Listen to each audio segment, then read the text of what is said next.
Bueno, pues primero, muchísimas gracias a todas, a todos por estar aquí. Evidentemente el espacio es muy limitado, hemos sobrepasado el aforo. Además, pedimos disculpas a las personas que estáis en la sala de exposiciones, en la biblioteca, ocupando también toda la sala de exposiciones, toda la biblioteca, porque aquí podrá haber más de 200 personas. Lo cual es un honor para el Ateneo de Jerez esta asistencia tan grande y especialmente teniendo aquí a nuestra queridísima Cristina Almeida, ¿no? Yo creo que se merece esto y mucho más. No hemos querido...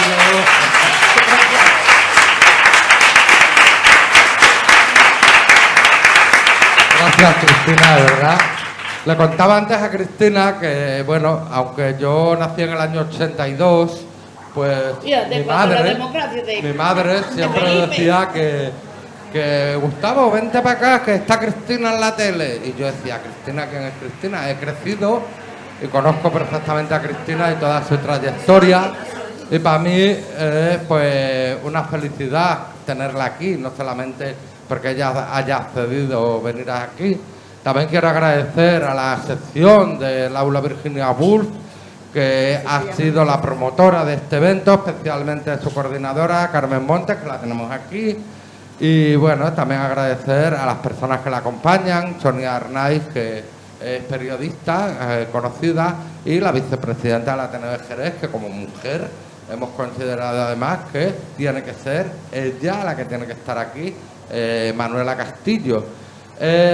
Maravilloso teneros aquí, a todas, a todos, y que disfrutéis un montón de esta conferencia, debate, como lo queráis llamar, pero lo que sí que queremos desde el Ateneo de Jerez, desde la Junta Directiva y todos los socios y socias, es que os lo paséis bien, que preguntéis y que os sintáis bienvenidos a casa, ¿de acuerdo? Un abrazo y iniciamos el acto.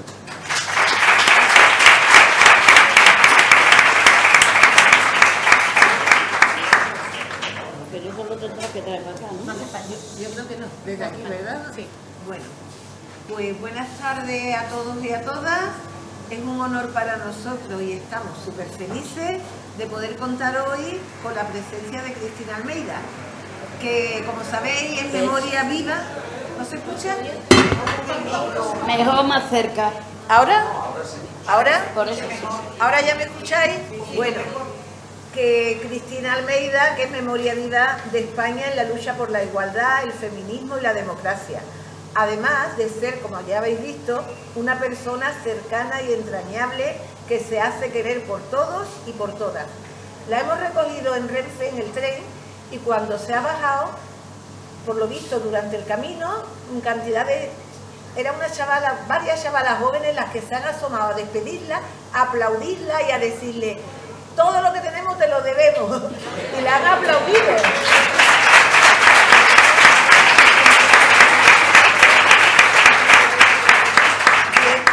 Y es que se hace querer, la verdad. Bueno, contamos también con la presencia de Sonia Arnaiz del Bosque, que es periodista muy implicada en el feminismo, que participa en numerosos foros y publicaciones que trabajan por la igualdad. Que no es la primera vez que colabora Sonia con nosotros generosamente en el trabajo por la igualdad en nuestro espacio feminista del Ateneo de Jerez. Muchas gracias, Sonia, también a ti por tu presencia, que es valorada y agradecida por el Ateneo y por la sesión.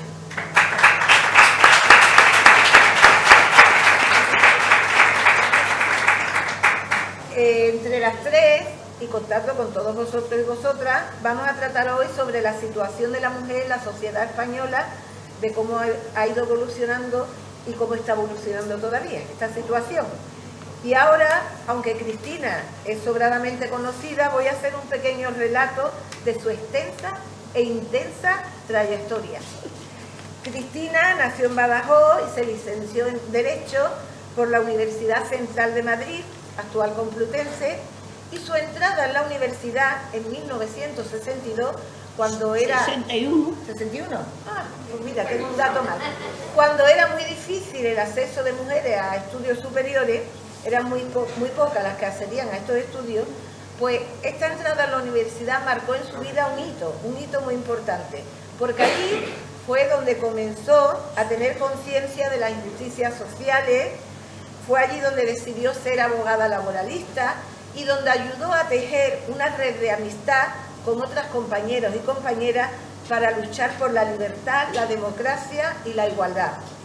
Muchos de los avances conseguidos se los debemos a esas mujeres, algunas amigas que ha perdurado la amistad a lo largo de todos estos años, y otras mujeres anónimas que fueron abanderadas del feminismo en aquel tiempo. Cristina, desde sus primeros años desempeñando su profesión y desde la transición, ha sido y es una voz muy importante de la lucha por la igualdad. Siempre comprometida, ha militado en partidos de izquierda y ha sido diputada, senadora y eurodiputada. No. Sí. Eso no. ¿Eurodiputada no llegaste a ser? No llega, he sido concejala. Bueno, vale, concejala. Lo de eurodiputada, vale. Es Paquita. Es Paquita. Vale, es Paquita. Bueno, que nos confundimos.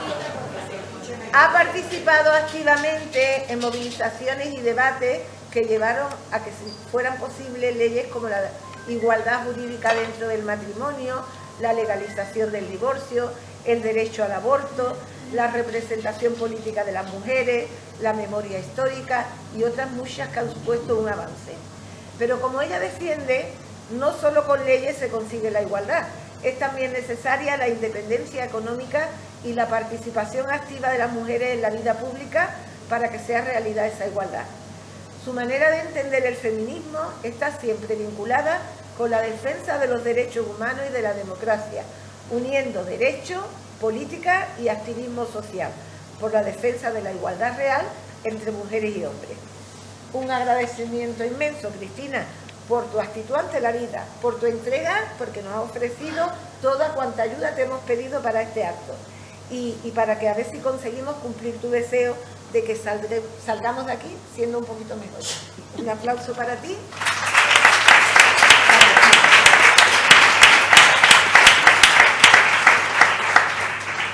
Y ahora, como te tenemos aquí, vamos a empezar por solicitar que nos hables de cómo era la situación de la mujer durante el franquismo y durante la transición. Si ya hubo movimientos feministas, lo que tú nos quieras contar. ¿Cómo era? Pues bueno, ¿cómo era? Yo era una niña de Badajoz, que me lo pasaba muy bien allí. Pero a mí, como tengo bastante voz de megáfono, como yo digo, cuando no funcionaban los megáfonos dije, voy yo, y me ponía yo a él. Pero yo era una niña en Badajoz, nací allí, me lo pasaba muy bien, era divertida, pero no tenía ni idea de nada del mundo, como casi todas. Allí nos enseñaban a aprender, pero no nos enseñaban a repetir, pero no nos enseñaban a aprender. Y yo notaba que leyendo Celia y Cuchifritín, Cantellita la Fantástica y los cuentos que había entonces de la colección Hada, llenándome del amor romántico y de todas esas cosas, pues mi vida transcurría en una felicidad de niña. Como no se hablaba de política en mi casa, o no descubrí nunca que estaba en una familia más de derecha que Franco, pero lo descubrí cuando yo ya no era tan de derecha. Y entonces, claro, tuve las pequeñas discusiones y grandes discusiones con mis padres, sobre todo con mi padre, porque mi madre ha sido la protagonista de que nosotras estudiemos todas. Porque ella no la dejaron estudiar sus hermanos por ser mujer, que era lo que más le gustaba en la vida, haber estudiado la carrera de farmacia, porque ella quería ser farmacéutica, trabajaba en una farmacia en la guerra que le daba medicina a los republicanos. Me ha contado ella después, a mi padre ni siquiera se lo ha comentado, pero a mí me lo comentó ya. Entonces, esa madre leía mucho, es decir, las novelas de Biblioteca Oro, las de Agatha Christie, lo que había para leer entonces, ¿no? Pero yo le cambiaba 3 novelas a la semana a mi madre en la librería, que se cambiaban allí, y entonces mi madre nos inició en el camino de estudiar. Es más, se vino de Badajoz porque sabía que si nos quedábamos en Badajoz no íbamos a estudiar, porque no había universidades allí y no tenían tampoco dinero para pagarnos un piso en Sevilla o en Madrid, que es donde iba la gente de Badajoz a estudiar. Por lo tanto, mi madre tiró de nosotros para Madrid y nos vinimos todos a Madrid a cuidar a mi tío, que mi tío no necesitaba tantos cuidados, pero que se cargó con toda la familia. Somos 6 hermanos, uno ha muerto, el quinto, que ha sido un dolor para todos, y 4 chicas que todas tenemos una carrera universitaria y un chico que también tiene una carrera universitaria. Pero para mí el hacer derecho no fue una cosa pensada como mujer. Yo quería ver lo que había en la mente humana, había estudiado ciencias para estudiar psiquiatría y bueno, como no, cuando había que estudiar psiquiatría, pues eran 6 años de medicina general y luego una especialización y a mí aquello me pareció larguísimo y digo, bueno, me voy a dedicar a la delincuencia juvenil. Era que luego la delincuencia juvenil fui yo, pero entonces me quería dedicar a los problemas de la gente y de la cabeza de la gente. Entonces llegué a la facultad con esa idea y en la facultad me encuentro con Paca Sauquillo, con Manola Carmena, y Manola Carmena y yo encima estábamos en el mismo grupo, pues con Elizalde y otra panda, me di cuenta que habíamos caído las dos en el mejor grupo, que era de gente que sabía, que había leído mucho, que le habían enseñado libros para leer y que sabíamos cosas de la historia de España que yo no tenía ni idea. Y entonces ese afán de aprender no nos quitaba camino. Todos los días queríamos que nos contaran historias de la Revolución Mexicana, de la otra. Yo no sabía nada de nada, porque las monjas nos hacían cantar. Yo me sabía los ríos cantando todo. La cuenca del Duero es la más extensa de la península. Pues todo me lo sabía así cantando, me acuerdo de alguno.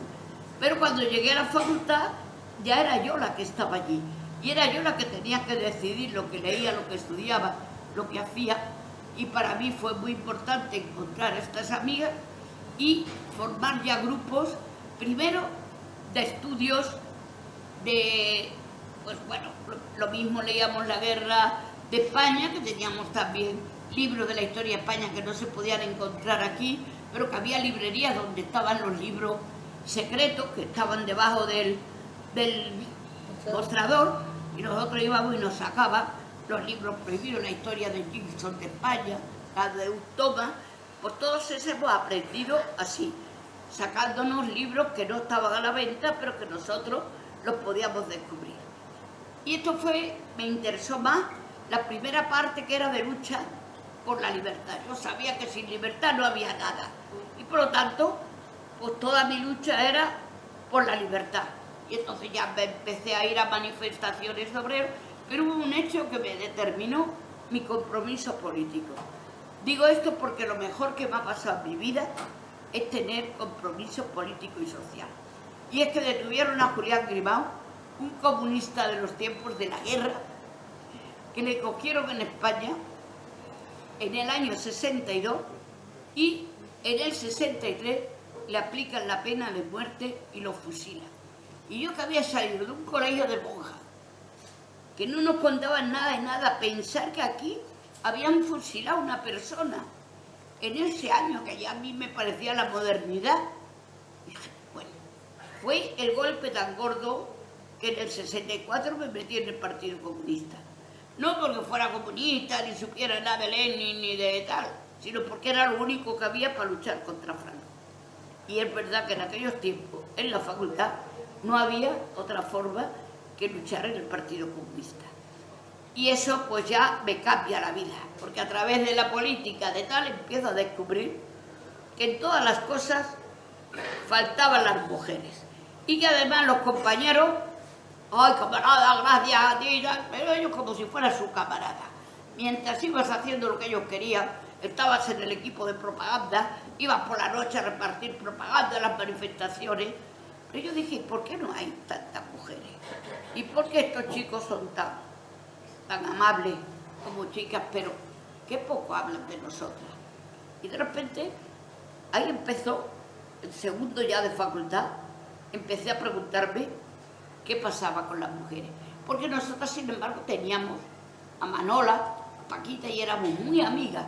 Y hacíamos, me acuerdo que hicimos una cena de reconciliación nacional en primero de facultad, con todos los fachas, los rojos y los menos rojos.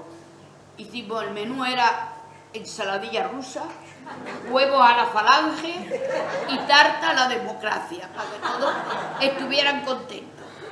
Y entonces terminó la cena tirándose todos mendrugos de pan para uno y para otro. Pero bueno, hicimos y vinieron muchísimos.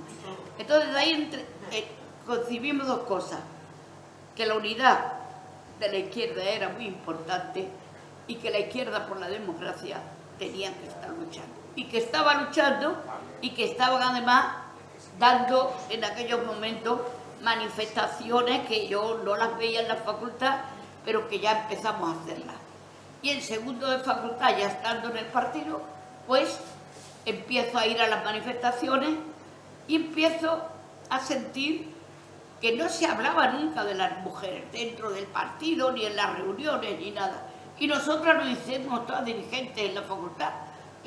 Íbamos a la asamblea, contábamos todas las cosas, porque pese a que estaba la represión fuera, en las facultades tenían prohibido los decanos que entraran la policía. Esto se conservó casi hasta que terminé la carrera, que no entraba la policía en las universidades. Entraban fuera, pero aquí dentro no. Y ahí nos salvábamos todos. Por lo tanto, ya empieza una etapa en la que yo me intereso mucho más por la lucha política. Pero ante la falta de presencia de mujeres, cuando iba a los barrios, cuando iba a todo, lo empecé a preguntar. Y entonces, sin saber cómo, porque yo todavía no lo sé, nos hicimos un seminario sobre el segundo sexo de Simone de Beauvoir.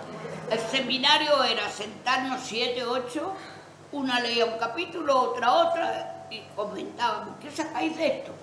Y ahí empezamos a conocer a Simone de Beauvoir. Empezamos a contar que las de antes de Simone de Beauvoir las habían fusilado por ser mujer, que querían la igualdad y querían poder votar y querían, si había que ir al cadalso también, pero todas fueron al cadalso, que las guillotinaron, creo, a todas, pero no fueron a los parlamentos. Entonces empecé a estudiar y veía cómo íbamos cambiando. Las sufragistas inglesas ya no votaban por lo de no ir al cadalso, sino por el derecho al voto. Y cómo con el derecho al voto habían conseguido, con muertes, con luchas, con motores, habían conseguido el voto para las mujeres. Y aquí en España supimos que también teníamos el voto desde el año 1931, porque Clara Campoamor había luchado en el Parlamento, las 7 mujeres que había en el Parlamento, que eran 7 de importancia, porque todas fueron de importancia, y que esas mujeres habían conseguido leyes importantísimas, porque para las mujeres el poder educarse, tener derecho a la educación, tener derecho, era fundamental, porque había más de un 80% de mujeres analfabetas cuando yo estudié. Y una persona analfabeta está expuesta a que cualquiera pueda dominar su derecho al voto y todas las cosas. O que vote igual que el marido, que es por lo que decía muchas veces que no se podía dar el voto a las mujeres porque iban a votar lo mismo que su marido. Digo, pues no le deis el voto al marido, porque si tenéis miedo que vote lo del marido, pues no le deis el voto al marido. Entonces, bueno, pues eran cosas que te preguntabas en la gracia. Yo creo que ahí empezó ya mi sentimiento de mujer. Y empezamos ya a hacer cursos de feminismo, íbamos a asambleas, formamos grupos. También en lo político, en la universidad, quitamos el sindicato vertical que había, el SEU, y creamos el sindicato democrático. Nunca más existió el SEU. Y entonces combinábamos ambas cosas. Combinamos, por un lado, yo me acuerdo que en el año 63 trabajamos Manuela y yo en Cuadernos para el Diálogo. Y ya escribía artículos. Y tengo un artículo que lo he visto en un número que hizo la mujer, que yo le llamaba "No creen en su responsabilidad", con lo cual todavía estaba vigente cuando lo leímos después de muchos años. Y yo tengo además un número de la mujer, todo manchado de tinta roja, porque estaba en el escaparate de la librería Antonio Machado, y cuando los fachas iban a sacar la librería, tiraban piedras y tiraban botes de tinta roja. Y yo comprábamos todo lo que se manchaba de tinta roja, lo comprábamos como solidaridad. Y yo tengo ese número de la mujer de Cuadernos para el Diálogo, peinado de tinta roja, pero sabiendo que hablaba de la mujer.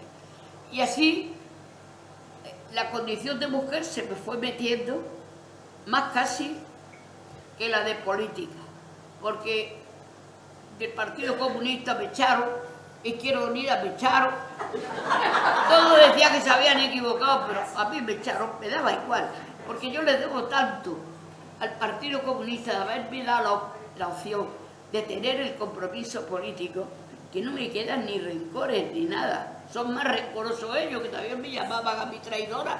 Digo, pues si me habéis echado vosotros. En fin, en cualquier caso, no he tenido nunca ningún rencor, ni políticamente, ni tenía tampoco rencores a lo que iba mal. Algunos se enfadaban porque había sacado más Felipe que Carrillo. Digo, pues si es normal, ¿cómo vamos a salir del fascismo al comunismo? O habrá un intermedio, el socialismo. Pues ya está, salió primero Felipe. Pero eran cosas que a mí me parecían normales, pero que eran un drama para ellos, todo eso. Entonces, ese sentido político de la visión de colaborar lo he tenido siempre. Incluso me he presentado en nombre del Partido Socialista a la Comunidad de Madrid, cuando yo no era socialista, pero Joaquín Almunia me pidió que fuera y fui. Y no me he arrepentido nunca, porque me parece que era la forma que yo tenía de unidad de la izquierda. Pero bueno, el caso es que lo más importante es que como mujer me iba realizando. Y como había tantos que hacer, como era en el franquismo, y paso estos antecedentes, pues mira, no teníamos derecho al voto. Es decir, porque no lo tenía nadie, lo teníamos todos, pero no lo ejercía nadie. Porque como no se votaba durante todo el franquismo, pues fuera. Pero desde el punto de vista de la mujer, toda la educación era, digamos, que venía desde la sección femenina, que era una forma de tener de la mujer en casa, de la mujer aprendiendo a leer, a hacer coser, a hacer la canastilla para los niños. Se hacía el servicio social, que lo teníamos que hacer para poder sacar el pasaporte. Y yo me tocó irme un mes a las Navas del Marqués a que me enseñaran allí a coser y a cantar. Ay, Pancho, Pancho, contigo me marcho. Pero, entonces era una división tan grande entre lo que yo estaba estudiando, que al final me decían ellas, anda Cristina, da tú la clase hoy de la huelga porque te la saben mejor que nosotras. Digo, como vosotras no la habéis ejercido nunca, pues yo como yo sí la he ejercido en la facultad, te quito esto. Porque mira, Cookie, que se pone la... Claro, porque está en eso, pero yo no tengo aquí el... Bueno, el caso es que en eso ya salí también por primera vez al extranjero. Y salí en el año 65 y fui por primera vez a Roma. A Roma iba a cuidar los gatos de Fernando Sánchez Dragó, fíjate.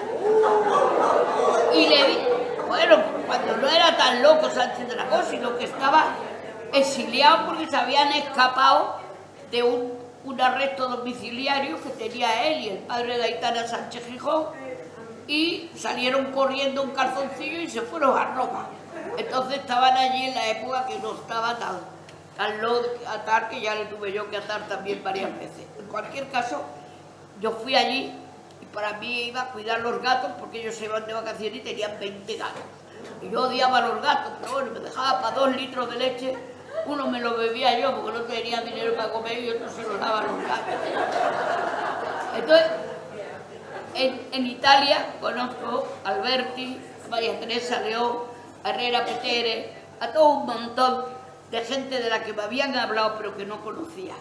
Entonces, pues claro, que lo interesante que era esa gente, lo que me estaban abriendo los ojos, pues fueron cosas que a mí me iban deslumbrando, porque es verdad que aquí no te hablaban nada, ni de Lorca, ni de nada, que lo teníamos que saber de la editorial Losada en las librerías escondidas.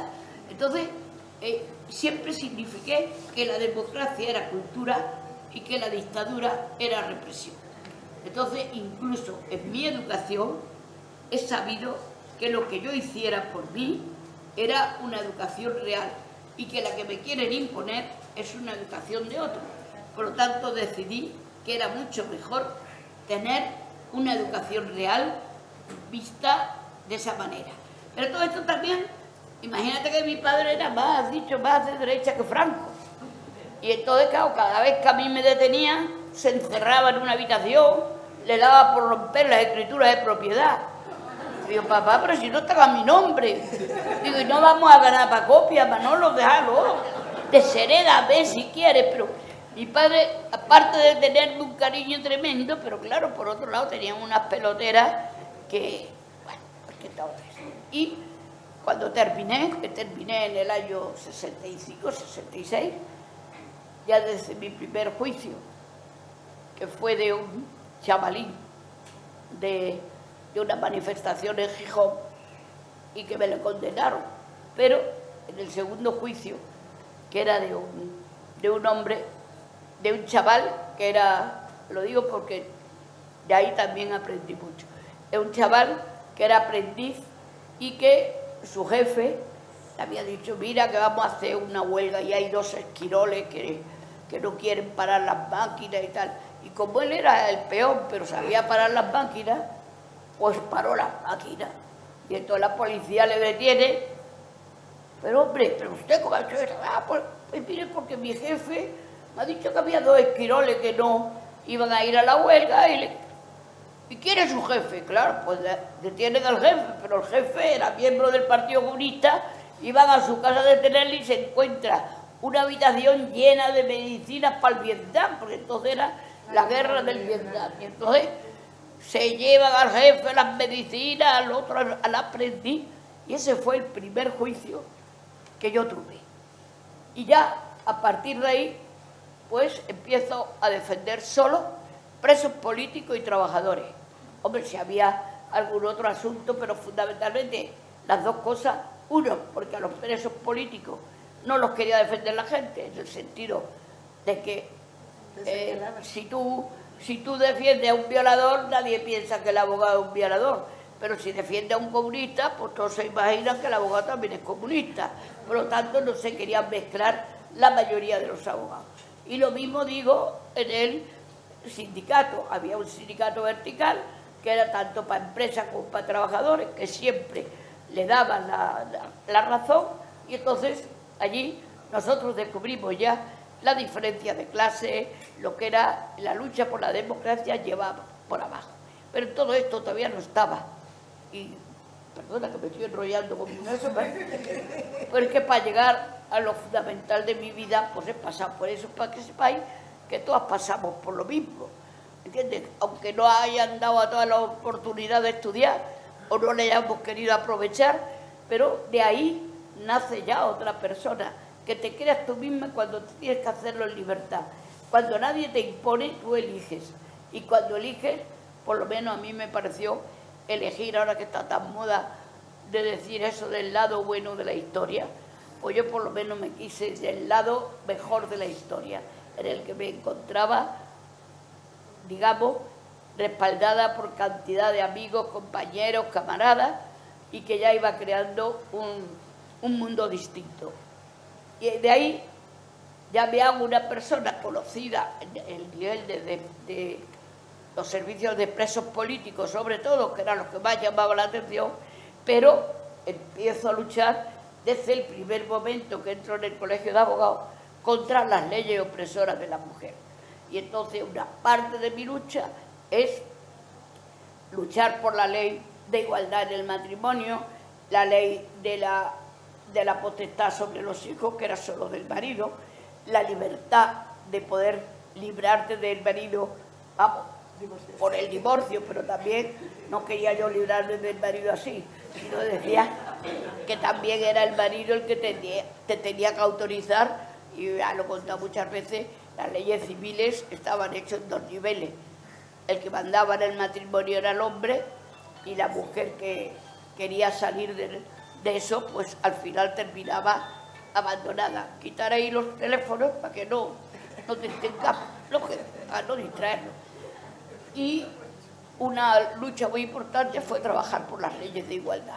¿Y cuáles fueron las más importantes? Pues mira, una que hasta el año pasado, bueno, el año pasado no, el año pasado celebramos el 50 aniversario de la desaparición de la ley más terrible a mi modo de ver, y lo cuento por qué, que era la desigualdad de la mujer en el matrimonio.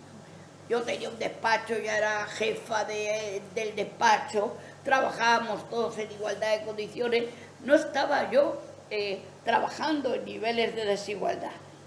Y sin embargo, pues me fui un día a la cárcel de Jaén, y ya lo he contado muchas veces, a ver a unos presos políticos que estaban en huelga de hambre, y de repente el director, que no quería que viera cómo estaban, no me deja entrar. Peleo con él, tal, pues no la dejo entrar. Pues ahora mismo me voy a denunciarle al juzgado de guardia.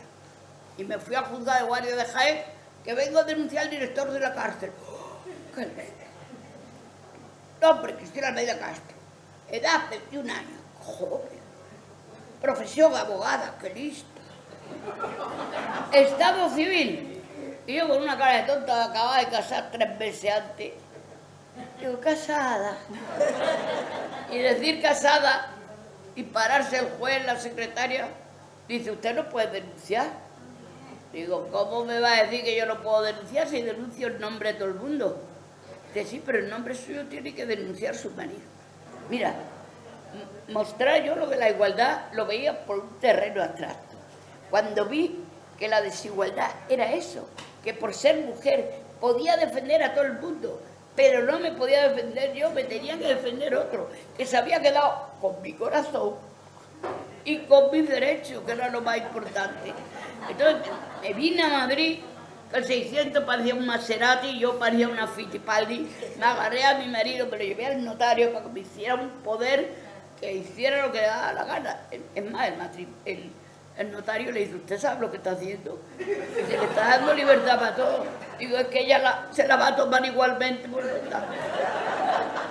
Y la verdad que así hemos estado hasta el año 75, que era el primer año internacional de la mujer, y que tenían que ir a México, que nos representaba Pilar Primo de Rivera. Pero había unas mujeres luchadoras en la Comisión de Codificación, y yo quiero dejar aquí ese interés, que era María Telo y otras mujeres que estaban luchando por esa ley y consiguieron que antes de ir a México se anulara el 2 de mayo del 75 esta ley y que las mujeres desde entonces pudiéramos ya hacer lo que quisiéramos. Bueno, dentro de un desorden. Pero sí podíamos hacer todas estas cosas jurídicas que me parecían muy importantes. Por lo tanto, ahí ya íbamos conquistando leyes para el conjunto de las mujeres, para acabar con la igualdad. De ahí luego el papel de un matrimonio nos hizo plantearnos también el propio matrimonio, el intentar el divorcio. El divorcio no se consiguió, también antes de la Constitución logramos que se aprobaran los anticonceptivos, que antes estaban prohibidos también por ley, y también el adulterio, que para nosotras, ¿qué era? Que mujer que tenía un mal pensamiento y le pillaba en la cama con el marido te podía, con otro que no era tu marido, perdón, tu marido te podía matar y no tenía pena de cárcel, tenía pena de destierro a 50 kilómetros de... Es decir, que te mandaba a la Getafe y tú te quedabas en el cementerio hasta con el mal pensamiento también, ¿entiendes? Entonces, y él, sin embargo, pues tenían el amancebamiento, que era tener, si ligaba con 30 no importaba, pero si quedaba con una y le ponía casa propia en la plaza mayor del pueblo o te la metía en tu casa, eso se llamaba amancebamiento, que era tener manceba en casa. Y entonces les condenaban en esas condiciones. No cuando a ti, que si te pescaban con uno, ahí te quedaba, pues era eso. Todas esas desigualdades que no obedecían más que a un sentimiento de poder de los hombres, no de los derechos, porque es poder y no derecho, pues nos hacía luchar contra todas esas leyes. Y yo creo que esos años, a partir del año 75, empieza una nueva etapa, porque ya Naciones Unidas nos mete en el camino de la lucha de las mujeres. Yo ya estuve en las conferencias de después en Nairobi y en Pekín, y ya vamos avanzando en derecho. Me acuerdo que las primeras conferencias internacionales, la de Nairobi o la de Pekín, pues, en Nairobi iban todos señores muy serios, los secretarios de Estado, que casi todos eran hombres, hablar de los problemas de las mujeres. Y nosotras en un foro no gubernamental es donde planteábamos los temas de la mujer. Y yo participé en todo. De Nairobi pues teníamos un encuentro con Betty Friedan de la mística de la feminidad. Y ya, bueno, pues todo ha venido de carrera. Ya hemos ido incorporando. Antes incorporábamos las que conocíamos, luego íbamos descubriendo las que teníamos y hemos visto cómo en España tenemos, y lo vais a comprobar con la que me sigue, unas teóricas del feminismo que han sabido darle cuerpo doctrinal de antes, después y de ahora. Y que ahora mismo estamos en España porque desde el año, sobre todo desde el 2004, que no quiero inventarlo, pero desde el 2004 que empezaron las leyes con la violencia y todo eso, pues estamos ya descubriendo que ahora cuando mata a una mujer, pues no vale un minuto de silencio, pero por lo menos ya hay un minuto de silencio, que antes era casi un premio el que mataba a la mujer.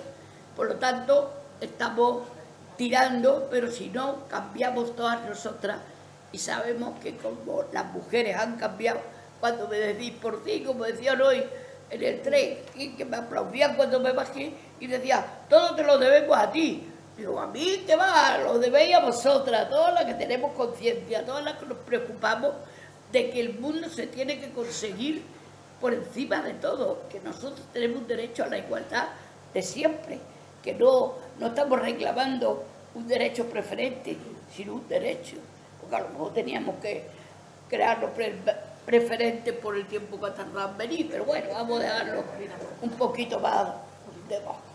Bueno, pues...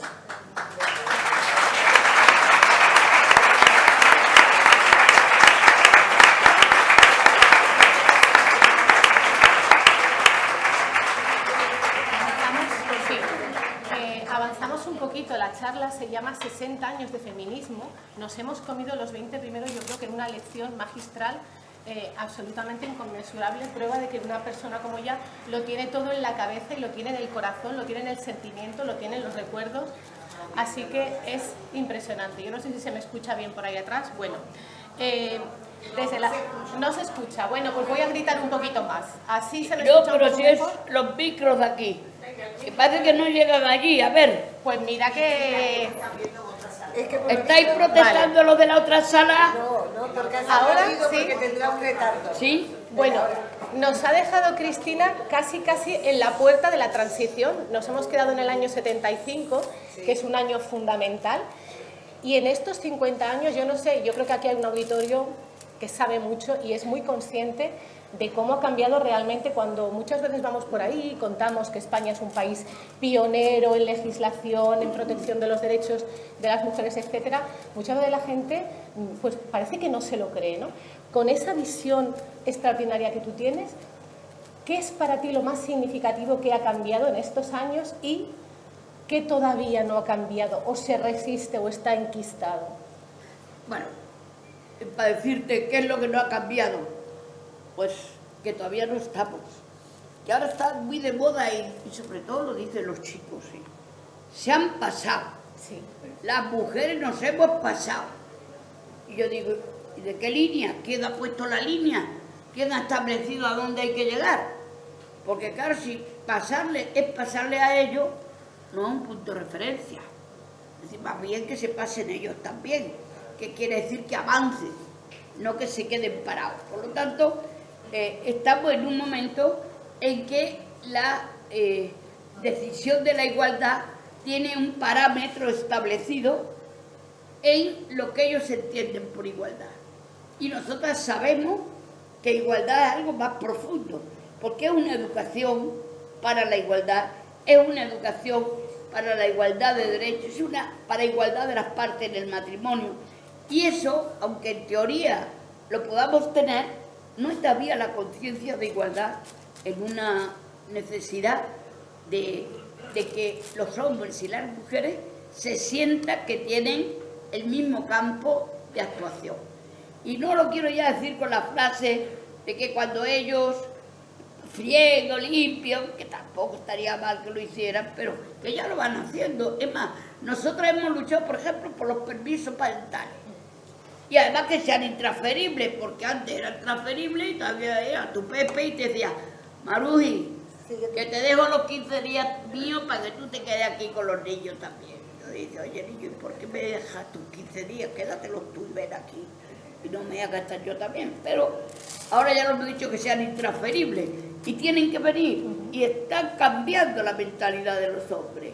Y hay hombres más jóvenes que ya se les ve que pasean con sus niños, pero ya, porque el usar eso ha hecho que se encuentran con un destino que no estaban preparados para ello y que eso también es un cambio en el mundo. Por lo tanto, yo creo que lo que no se ha concedido es que la igualdad sea el instrumento que marque la vida de los hombres y de las mujeres, que la pueden marcar las leyes, y aún así a veces ni las leyes, pero que cuesta más movilizar la sociedad por la igualdad. Y ahora estamos en un momento en que yo creo que leyes por igualdad tenemos, pero la igualdad no es que te puedan de repente matar, como vamos 20 mujeres asesinadas este año, pero ¿cómo puede haber tal rencor que le pasa a los hombres? Yo muchas veces digo que tendremos que educarnos todos juntos para saber que no puede haber alguien que tenga un horror tan grande dentro como para matar a una mujer, más cuando hay divorcio, que te puedes ir y dejarla y no tenerla que estar dominando. Pero siempre que hay divorcio parece que se pone en peligro la mujer cuando se quiere divorciar, porque ellos si se quieren divorciar dicen Dios buena y se van. Pero las mujeres que se quieren divorciar y ellos lo quieren, es el momento de mayor riesgo, porque parece que pierden su propiedad, parece que desmerecen ante la sociedad porque las mujeres les rechazan. Y no saben que es un acto de libertad que ya se ha entendido por mucha gente. Ya no te van a decir, ¡ay, mira con haberte divorciado! Y anda que no has tardado en divorciarte, y mira a otros. Entonces, hay algo que yo creo que hay que cambiar la realidad que nos ha unido. No nos hemos unido en que uno mande más y otro menos. Nos hemos unido porque nos queremos, teóricamente, porque queremos tener hijos en común, queremos tenerlo con dedicación todos, y todos tenemos una idea del matrimonio, pues eso, pero nos han educado ya para que tengamos una idea de un matrimonio desigual. Y aunque la igualdad la vayamos teniendo a través de educación y de preocuparte tú, pero en general todavía hay cantidad de momentos en que la igualdad no está como una convivencia dentro de las relaciones. Y a mí me parece importantísimo que en un momento que estamos cambiando tanto, yo es que me doy cuenta que con abogados, como abogada, empecé con un papel calco detrás de una máquina de escribir, finito, finito, para poder salir todas las copias que necesitaban, allí dándole a la máquina, y ahora aprieta y te salen 300.000 copias en un momento y tal. Pues ha tenido que pasar de eso a todo, y todos hemos tenido que ir cambiando. Entonces, pues en la vida personal también tenemos que cambiar. Sabemos cambiar en las cosas externas, pero no sabemos cambiar en las cosas internas. Y si no cambiamos también la igualdad en las cosas externas, seguimos sufriendo desigualdad. Entonces, no está claro el que hoy tengamos esa sensación de poder ser igual o incluso ser de menor calidad un hombre que una mujer, porque no, si la mujer sabe más. Pero parece que el nivel de encuentro es, el límite son ellos. Y por eso ahora dicen que las mujeres, con todas las leyes de protección que tienen, nos dejan a nosotros abandonados. Digo, pues anda, que leyes de protección para irte a una casa con los hijos y te quedan abandonados, o para tener una protección contra ti, pues menuda protección. Si ellos tuvieran que huir de las casas porque nosotros les pegáramos, que alguna también les pagará, pero que denuncien, porque es que tampoco se atreven ellos a denunciar, porque parece que es rebajarse, que una mujer te pueda...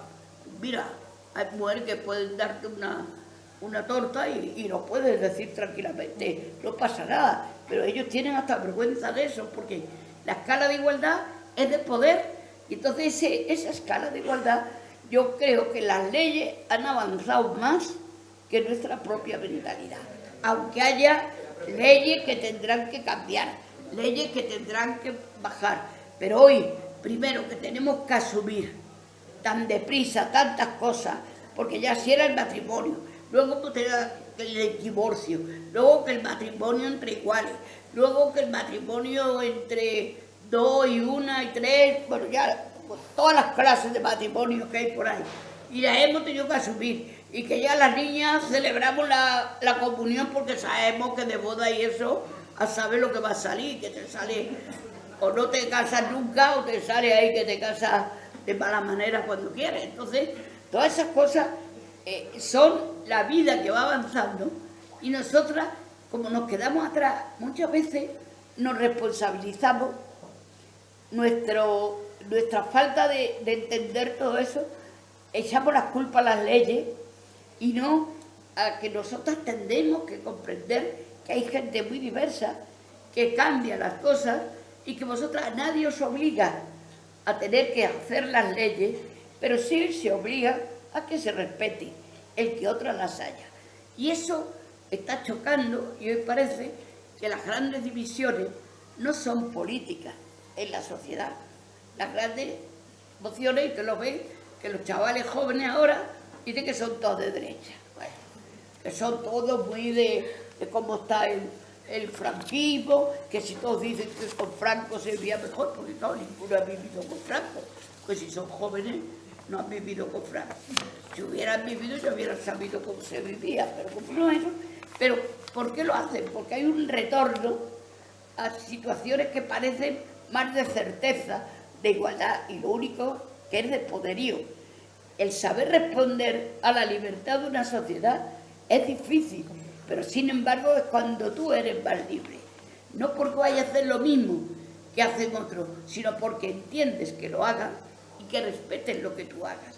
Por tanto, estamos, yo creo que, no sabiendo evolucionar al tiempo que evolucionan las leyes, que evoluciona la sociedad, quizás más avanzada que otra, pero que nunca sea un freno el que nosotras no entendamos y se quieran aprovechar otros, de que el no entenderlo es llevarte para atrás en vez de saber convivir aquí delante.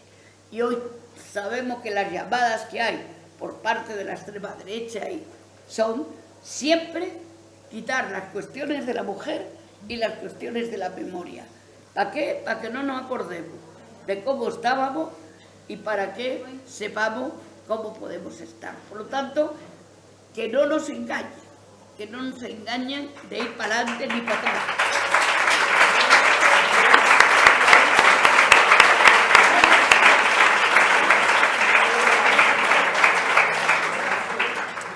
Hace apenas unos días, hace 10 días aproximadamente, y yo creo que esta pregunta es obligada porque usted es jurista y además es política o ha sido política. Entonces, hace apenas unos días el titular de un juzgado de violencia contra la mujer, pues claro, estamos hablando de retroceso, o no, estamos hablando de educación, de pasos que hay que dar, vamos a llamarle en lo íntimo, en lo privado, en el convencerse, ¿no? Y después nos encontramos que una persona que presuntamente tiene que defender los derechos de, en este caso, las mujeres en situaciones de violencia, etcétera, en un foro, pues no sé si como este de hoy, pero en un gran foro se permite realizar una serie de aseveraciones que van clarísimamente en contra de la igualdad. Entonces, ¿cómo concebimos eso? Estamos hablando de que tenemos unas leyes avanzadas, son modelo en Europa, etcétera. ¿Cómo nos comemos eso, Cristina? Del Colegio de Abogados. Del Colegio de Abogados de Madrid. Sí, bueno, y nadie dijo nada. Nadie dijo nada. Y te digo, jueces que han ido como, pues, bueno, al Colegio de Abogados, es que el decano se llama Ribón, pero yo le he puesto una vez delante. Le llamo Bribón, porque está haciendo unas cosas que ahora, claro, tienes que, el Ayuso le va a dar una, no sé si casi, no una facultad, pero sí dar unos títulos que los puede dar el Colegio de Abogados de Madrid, bueno, porque de todo se quiere sacar. ¿Y qué pasa? Pues que sí, que las leyes nacen en el Congreso lo eligen los ciudadanos, no olvidar esto, Porque cuando dicen, pues vaya políticos tenemos, Cuidado la papeleta. los habéis puesto vosotros. A bien o para mal, vosotros decidís. Y dirán, es que total, como son todos iguales, pues yo cojo, pero siempre que son todos iguales, coge la papeleta del que es más desigual. ¿Entiendes? Pero bueno, no lo vamos a decir. Estamos gobernados por los que elegimos. Y estamos en el Congreso de los Diputados, hay más variedad, hay gente más libre, hay gente que hace las leyes, pero luego las tienen que interpretar los jueces. Y los jueces, primero, antes, sobre todo antes, porque ahora ya entran otros jueces, pero antes los jueces eran vitalicios. Y los jueces que estaban con Franco siguieron siendo vitalicios después porque no metieron mano de verdad a hacer una justicia democrática. Que la justicia democrática no se hace por las leyes democráticas que se hacen en el Congreso, sino por los que lo aplican, que son los jueces. Y los jueces no están educados en la democracia. Por lo tanto, había que aprovechar la escuela jurídica de los jueces donde van a formarse. Y aunque ahora se hacen ya avances en los temas de esa escuela, no se han hecho jueces democráticos. Es más, yo creo que cuanto más jóvenes son, más cerrados son. Porque ya los mayores por lo menos los hemos ido amaestrando un poquito con el tiempo, enfrentarse. Pero los jóvenes que tienen miedo a que se les note y como le dan mucho poder, pues te cae la sentencia, aunque no sea de nada pro ni nada, pero te la hacen como diciendo, soy el juez y soy el que mando. A mí, en las últimas veces casi me detienen ya otra vez, porque hay que ir a un juicio, empezaba deprisa que tengo que seguir. Y digo, yo no tengo prisa, si usted tiene prisa, suspende, venimos otro día. No sé, eso es que vaya deprisa. Digo, yo vengo al tiempo que quiere mi cliente. Y bueno, pues hasta eso tenía que pedirle casi perdón al juez, yo no lo he perdido nunca. Pero ya me dijo, va a dar parte de usted porque me está obstruyendo. Digo, no, voy a dar yo parte de usted, aunque no va a valer nada con que se lo dé al colegio porque no me van a hacer ni caso. Pero voy a dar parte de usted porque no respeta el derecho a la defensa que tenemos cualquiera. Bueno, el caso es que estas que son leyes así, una cosa es hacer las leyes y otra cosa es la aplicación. Y la aplicación de las leyes tiene que ser impartida a los jueces por alguien que se cree esas propias leyes. Y no que van porque les pagan una clase, una hora, otro tal, y así estamos, que se queda todo en manos de un circuito y no sale a la justicia. Es más, antes todavía era más difícil porque la educación de la justicia eran misóginos, eran todos padres, hijos y suegros, ¿entiendes? Allí no entraba, y ahora ya con que la educación llega a todos los lados, pues también los jueces están entrando, jueces y juezas muy importantes, y fiscalas también estupendas. Pero claro, solo salen los casos que son así, que son malos, pero está bien que salgan porque también ayuda a avergonzar y que a los jueces cambien. El hecho de la crítica, eso que dicen, no se pueden criticar las decisiones de los jueces, que no, anda, no podemos obligarte a hacer una decisión, pero una vez que la haces, aguántate con la que te caiga, como todo cuando hacemos algo bien o mal, ¿no? Pero parece que son sagrados, y es que era el sentido de la justicia, que era una justicia por encima de todo. Y la justicia no está por encima de nadie, sino al servicio de todos los ciudadanos y ciudadanas. Y entonces, todo eso son conceptos que no están metidos todavía en la justicia, pero que se va metiendo, pero que no lo podemos olvidar, que es una de las bases. Vamos a tener que terminar y darle sí, palabra. Es que a mí me enrollo y como no sé lo que tengo que hablar. A ver, por ahí veo yo ya prefiero manos levantadas, sí. veo manos levantadas. Y alguien que vaya a la sitio de al lado, también. Blanca, por ejemplo. Venga, Blanca. Lo que sí pedimos con las preguntas es brevedad para que pueda haber... ¿Me oí? Sí, te escucho. No, coge el micro porque te tienen que oír en las otras salas. Encantada de estar aquí contigo y bueno, te conozco hace muchísimos años porque militamos en un momento determinado en algunos sitios. Mira, una cosa que a mí me preocupa mucho. El tema de las fuerzas de orden público. ¿Hasta qué punto la gente está formada? Me refiero a los hombres, fundamentalmente, también a las mujeres, pero sobre todo a las mujeres. ¿Hasta qué punto la gente está formada? Porque yo tengo la impresión de que no, ¿eh? Está formada para hacerlas actuar de forma democrática y respetando a las mujeres y respetando, digamos, bueno, yo tengo la impresión de que no. No digo todo, digo que hay gente que no. Yo creo que hay de todo. Ha habido un gran cambio. Hay un gran cambio en la gente de la policía, más en la de los jueces. Están más los militares.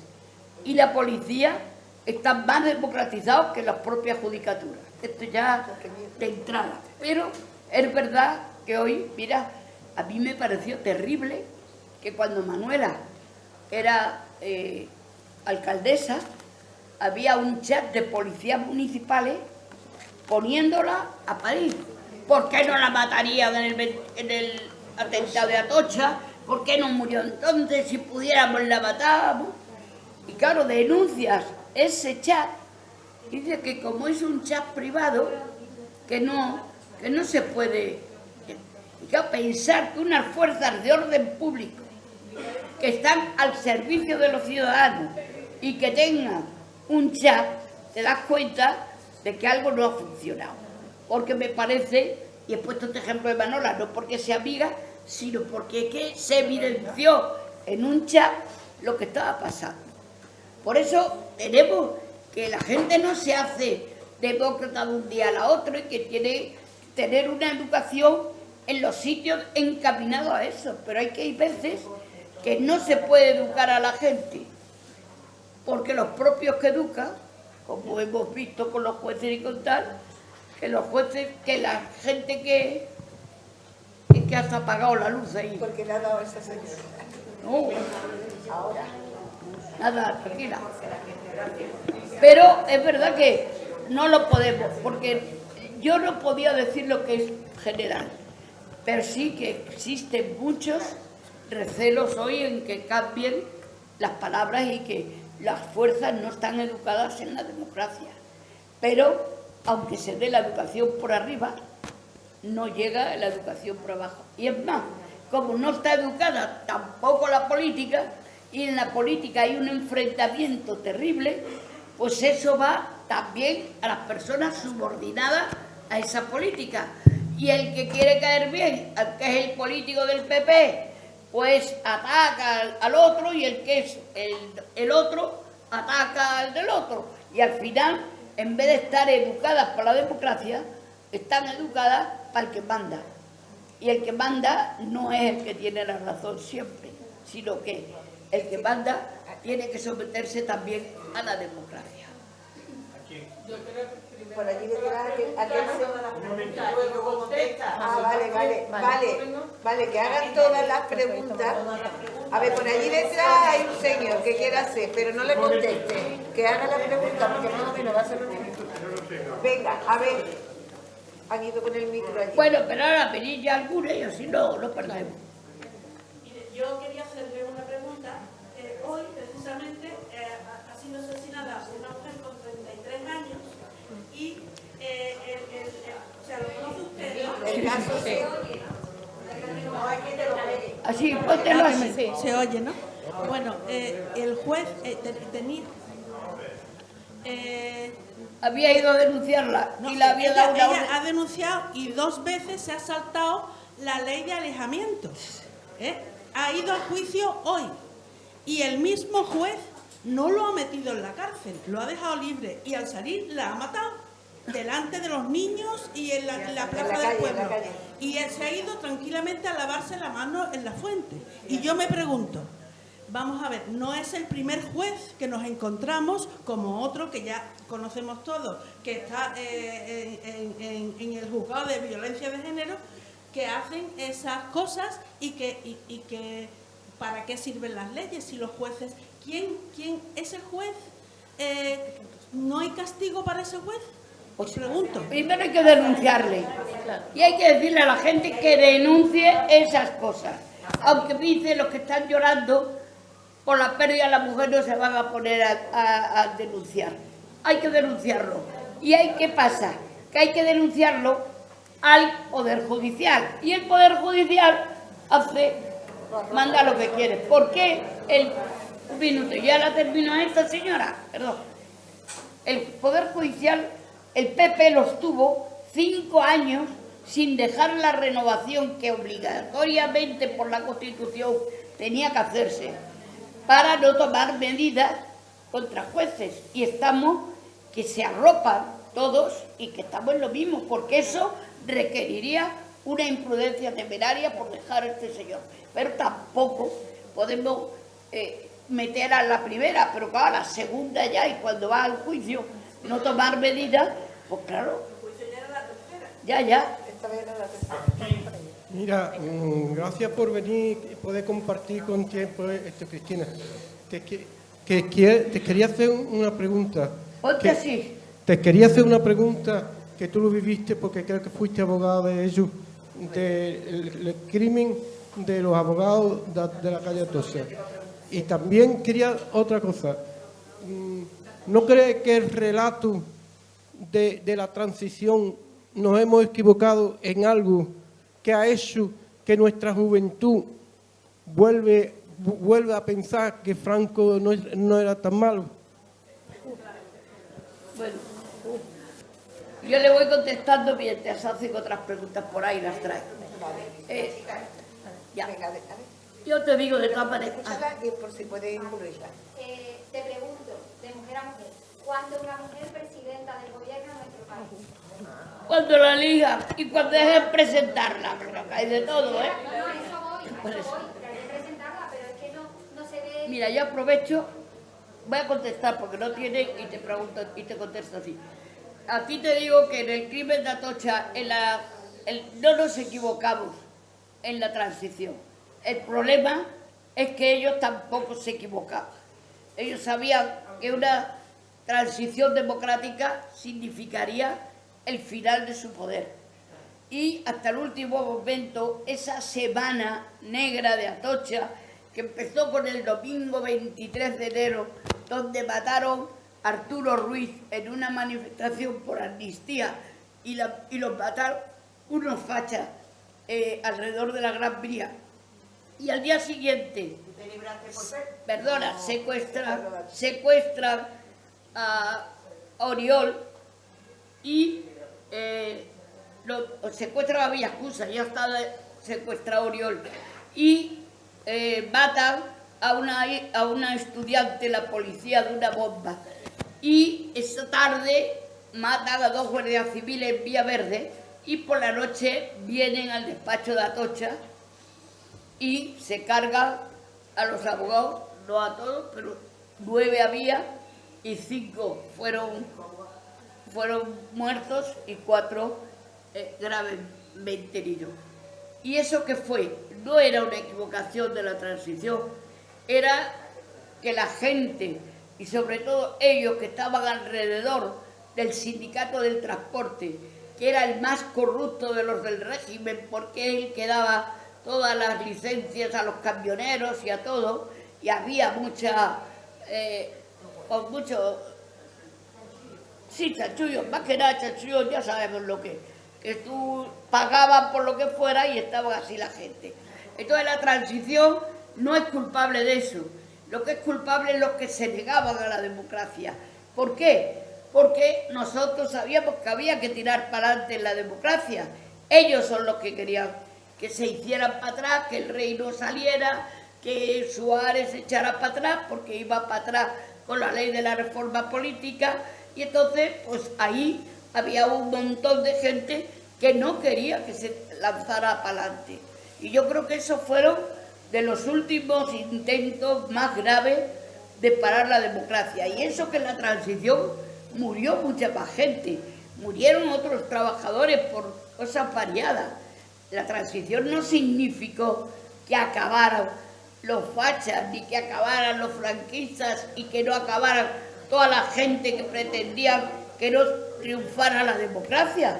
No, hubo que pagar un precio, a veces demasiado duro, pero siguió para adelante la democracia. Y yo creo que eso es lo que tenemos. Y lo digo por los compañeros de Atocha, que yo un dolor que todavía no he superado, pero yo estaba en Chile con Pinochet haciendo un trabajo para Naciones Unidas sobre mujeres asesinadas y niños robados. Y yo estaba allí en Chile y me tuve que volver inmediatamente. Tus compañeros, porque estábamos ayudando. Tengo entendido que tus compañeros de despacho estaban preocupados porque tú estabas claro, en Chile. Yo tenía que llamar todos los días al despacho. Porque estaba preocupado que le fuera a pasar algo con lo de Pinochet. Y pasó aquí. Pues pasó aquí una cosa que no lo podíamos entender. Pero eso no es un fracaso de la transición, sino es el triunfo también de la transición, con mucho dolor, porque costó mucho dolor el lograr la transición. Y ahí, esos son pequeños ejemplos. En muchos sitios hubo bastante oposición y muchas consecuencias negativas. Hola, buenas tardes, Cristina. Sí, quería pedirle consejo. Sí, quería pedirle consejo por la experiencia que tiene. ¿Qué argumento de bolsillo rehabilita lo que es los derechos de las mujeres y la lucha por la igualdad?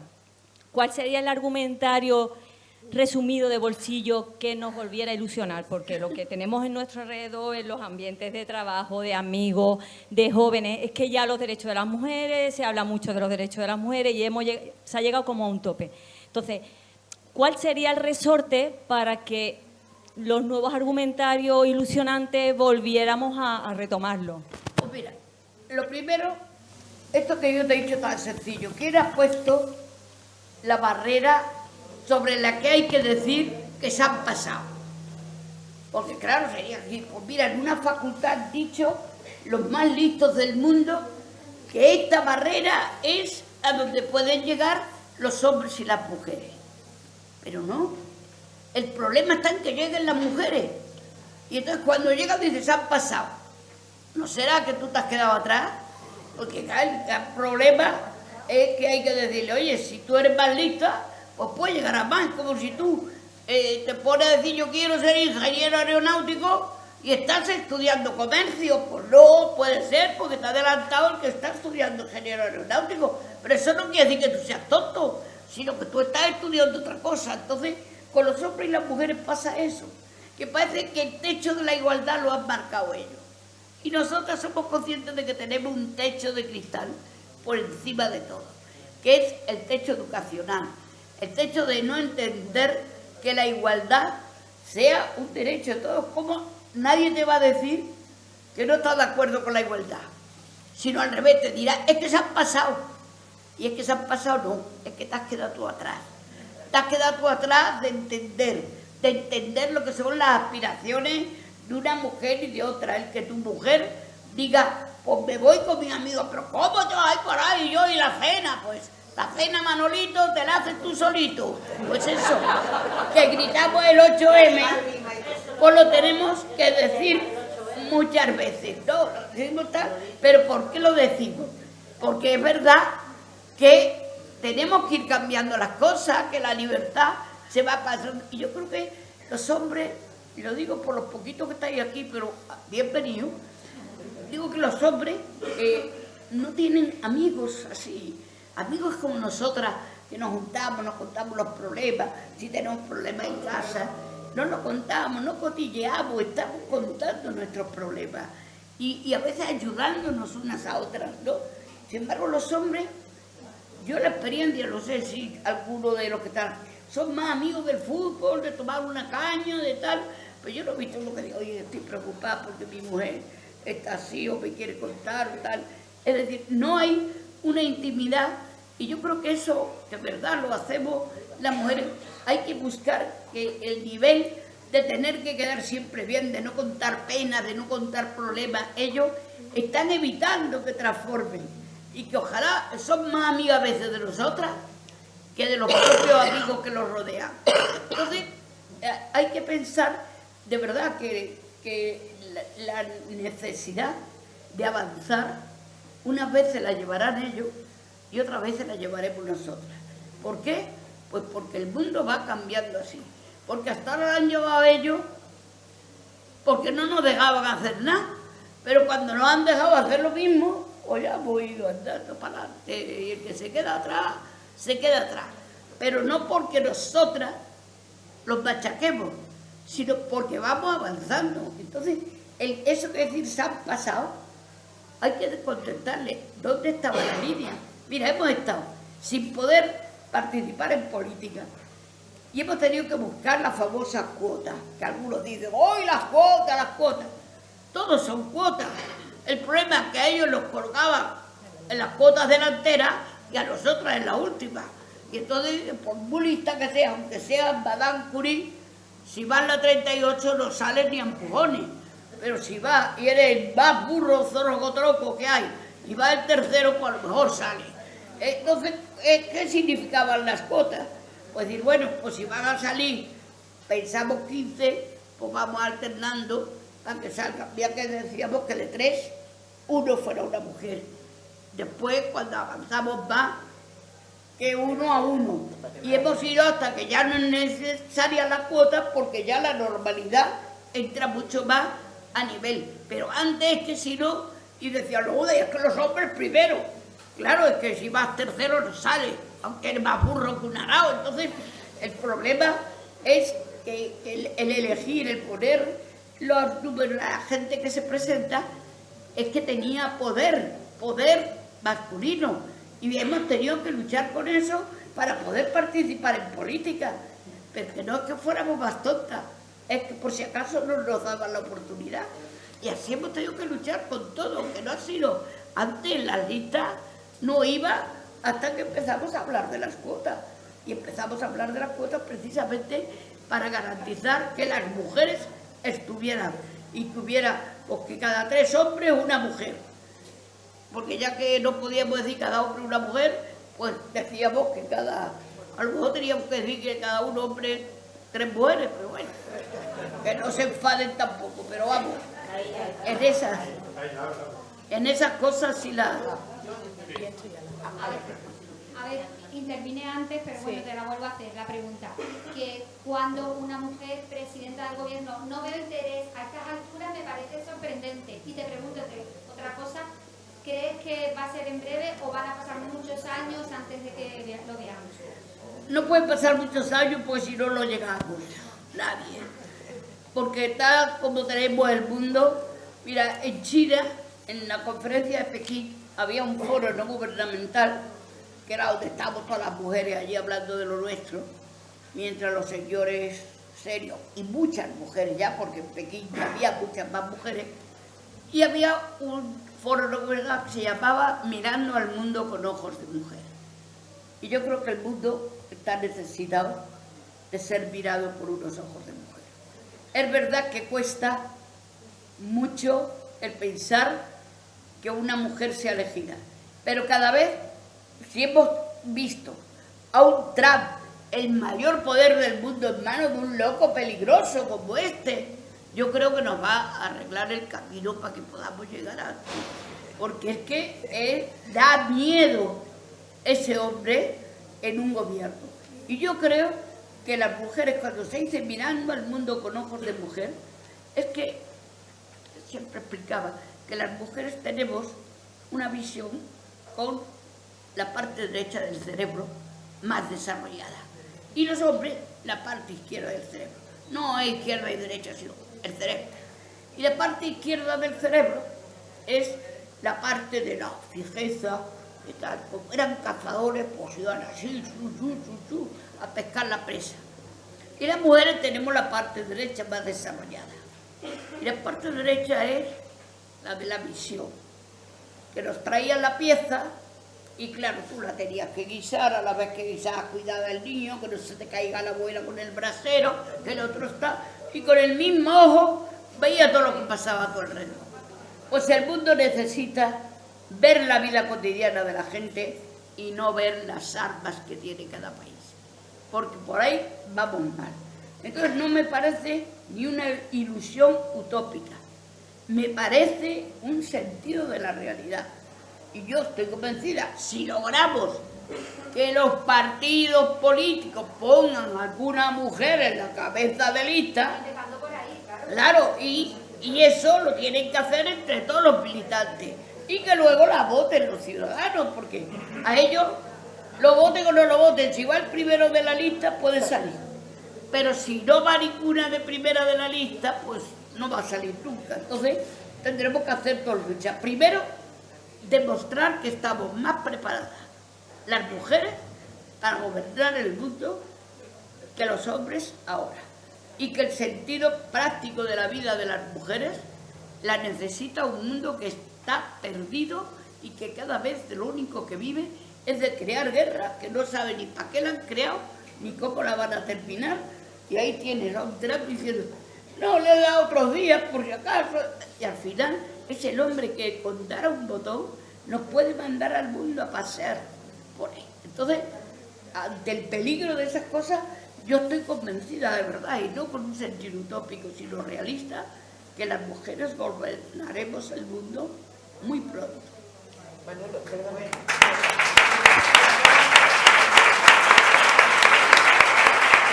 a preguntar,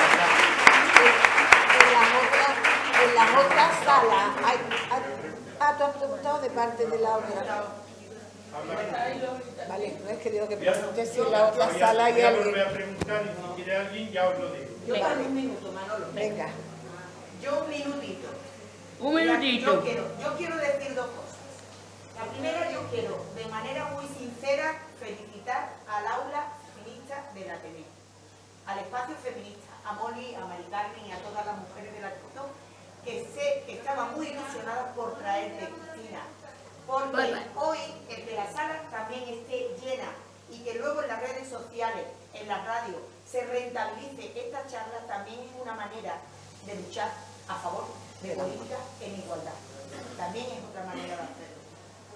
En segundo lugar, darte las gracias a ti, Cristina. Yo soy de comisiones obreras y conozco a Cristina Almeida desde hace muchos años. Y os puedo decir, trabajo en educación, que siempre que la hemos llamado, Cristina está ahí. Ya la habéis visto, es cercana, se hace querer, es fácil, es fácil. Es una mujer que siempre, siempre está a favor de las causas sociales. En educación y en la lucha por la escuela pública, ella siempre está con nosotros. Venga, Cookie, deja de hacerme la pelota, que no hace falta.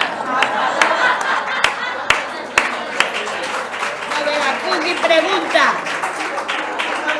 Ella se tiene que poner de pie para el meeting, ella. Pero que me dé el aire en el culo, que tengo mucho ganas de estar. Vamos a ver, no es hacerle la pelota, pero puedo decir que hace unos meses Cristina estaba malita. Tú lo sabes, Cristina. Esto para irme al otro mundo, pero no me han admitido. Es una mujer referente en la lucha de la democracia, de la igualdad, de los derechos humanos. Y yo, como maestra, como docente, siempre que se ha necesitado tenerla en una manifestación, en una conferencia y en una charla como la de hoy, eso está ahí. Y eso también hay que agradecerlo. Y en tercer lugar, Cristina, hemos tenido elecciones en Andalucía. La semana pasada, no, el domingo, 17 de mayo. La izquierda en este país, tú eres de izquierda, por eso te lo pregunto, está muy dividida, está muy mal. Aquí volvemos a tener la derecha. ¿Qué reflexión que hemos visto en muchos debates políticos en La Sexta, en televisión española y en muchos lados, hablando de política? ¿Cómo está la izquierda de este país? Porque pronto vamos a tener también elecciones generales. Y está muy mal, nada más. No tiene nada que ver con la mujer, pero no pasa nada, muy bien. Y sí también. Claro. Y sí también porque el partido Vox, lo que dice de las políticas de la mujer es para echarle de comer a pan. Por eso para empezar. Antes, Cristina, me han trasladado de la biblioteca que te pregunte, al hilo de esto, que qué piensa de las mujeres que militan en Vox. Claro, es que ha sido Vox. Que sí, que sí. Es que las mujeres tampoco somos de izquierda porque nazcamos de una mujer. Las mujeres nos educan más para ser de derecha. Es decir, que somos más finas, educadas, amables, bien vestidas. Mira que yo vengo en una camisita verde de raso estupenda. Pues no, las de derecha son mejores. Son mejores para ellos, los de la derecha. Pero para mí, cuando una mujer de izquierda metida en las labores políticas, me importa mucho más esa mujer que los que están por otro lado. Las mujeres no nacemos con un género, ni siquiera ya con un género, porque no lo podemos quitar o cambiar. Es decir, pero nacemos con un género y nacemos también una cultura. Y la cultura nos afecta y la educación nos afecta. Y hay mujeres que militan en Vox y que se creen que son las más listas del mundo. Yo cuando la veo hablar a la que habla en el Parlamento, pues parece la más lista del mundo.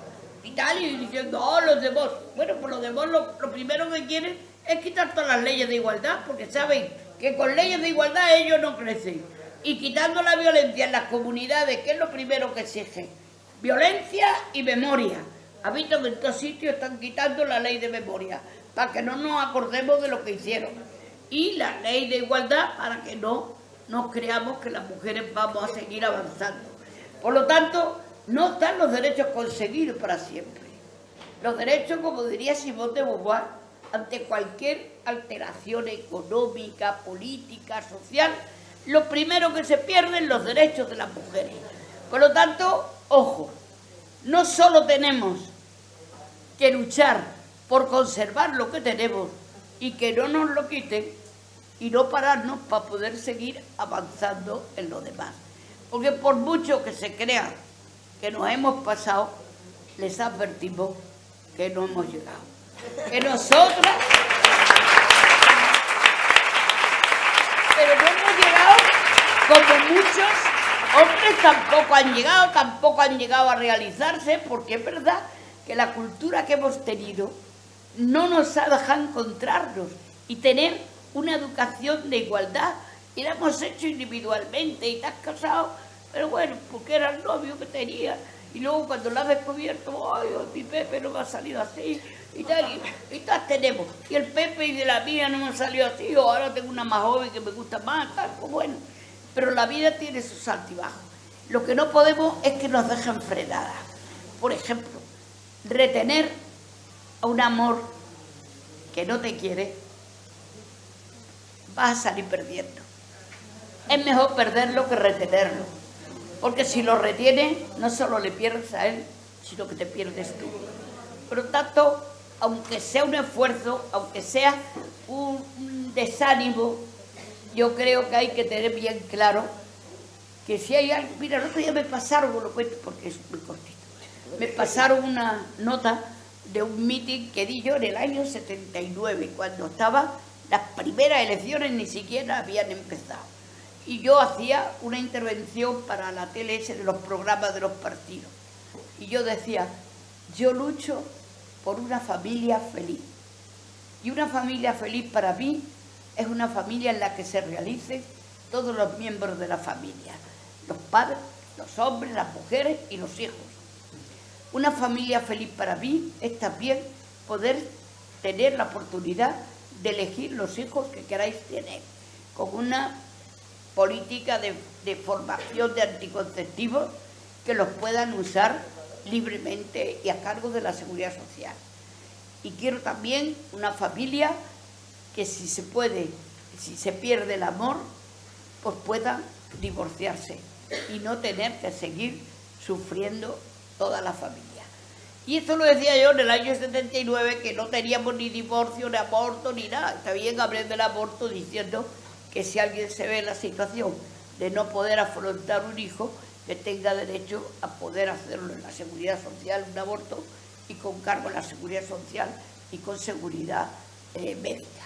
Por lo tanto, eso que era, pues si yo ahora lo miro, digo, pues mira, el divorcio lo hemos conseguido, el aborto pues lo hemos conseguido, pues esto lo hemos conseguido. ¿Y qué no hemos conseguido? Pues que todas podamos tener la oportunidad de estudiar, de ser libres desde pequeña, de que no nos determinen a lo que tenemos que ser, que podamos también divorciarnos, tener otra vida de convivencia distinta. Pues yo creo que todos los avances de la democracia tienen avance y tienen retroceso. Vamos a fiarnos en que no tengamos retroceso, porque si dejamos que tengamos retroceso, los vamos a arrepentir. Y ya estamos teniendo algunos.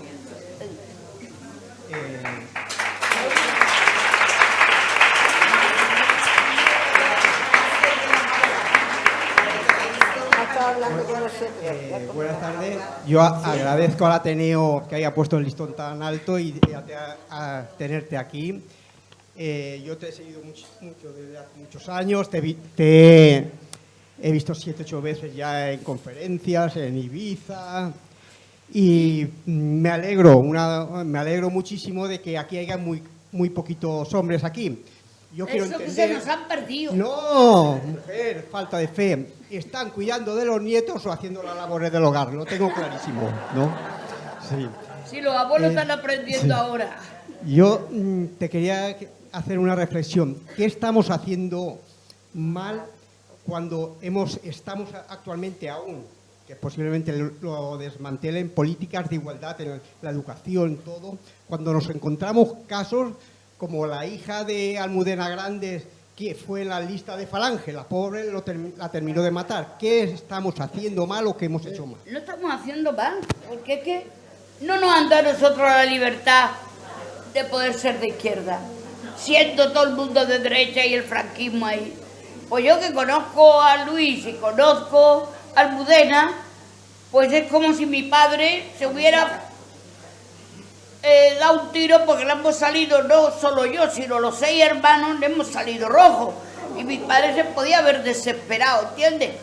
No podemos caer en que lo que hacemos mal es lo que hacemos nosotros, sino también que tú educas en libertad y la libertad otros la interpretan de otra manera. Y solamente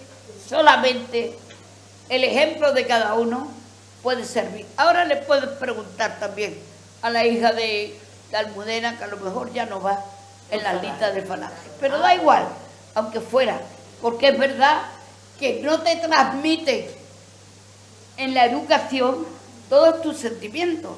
Y tú también te puedes encontrar, que a lo mejor te encuentras un novio o un compañero de clase que es un falangista furibundo y te atrae tanto y tal, que tu padre te importa un comino porque a ti lo que te importa es este tío que te trae bien y tal. Entonces, estamos sometidos a tiras y aflojas. No nos responsabilicemos. Sí creo que nos debemos responsabilizar cuando pensamos que colectivamente teorías como la extrema derecha están volviendo a España como una fuerza importante. Porque eso ya no es la individualidad de nosotros, es el sentimiento de país. Y algo sí estamos haciendo mal. O no educando en la escuela con capacidad de libertad, porque la concertada hoy se está convirtiendo en una educación de la falange de la Iglesia. Pero es verdad que puede haber todo esto. La educación me parece fundamental en todo país, y eso de educar en libertad es muy difícil, porque para eso tienen que todos los maestros ser educados en libertad, y al final los que educan a esos niños son también maestros, que no son todos estupendos, sino que también tienen que educarse ellos, y unos lo hacen mejor, otros peor. Por lo tanto, no nos responsabilicemos individualmente, sino pensemos colectivamente que tenemos que mejorar los niveles de educación, la capacidad de libertad en la educación, para poder hacer gente libre. Y la gente libre nunca es reaccionaria para atrás. Se puede estancar, pero la mayoría son los que tiran para adelante. Y a mí me da mucha pena que algunos educados en nada puedan llevar a la desinformación general todas estas teorías. Yo creo que tenemos que ser más activos, y digo más activos y activas, porque parece que todo lo va a hacer el gobierno, y el gobierno no lo puede hacer. Y si no estamos nosotros hablando a nuestros hijos e hijas, a dejarle que todos los bulos de las redes, y que ahora le dice al niño, ¿qué quieres ser de mayor? Y estos quieren ser influencers. Y yo, bueno, ¿influencers de quién? Porque es que yo ya no sé de qué son influencers estos chicos. En el pantalón que llevo, que tengo una tira de gente con el mismo pantalón, y me están dando dinero por cada pantalón que vende Simago.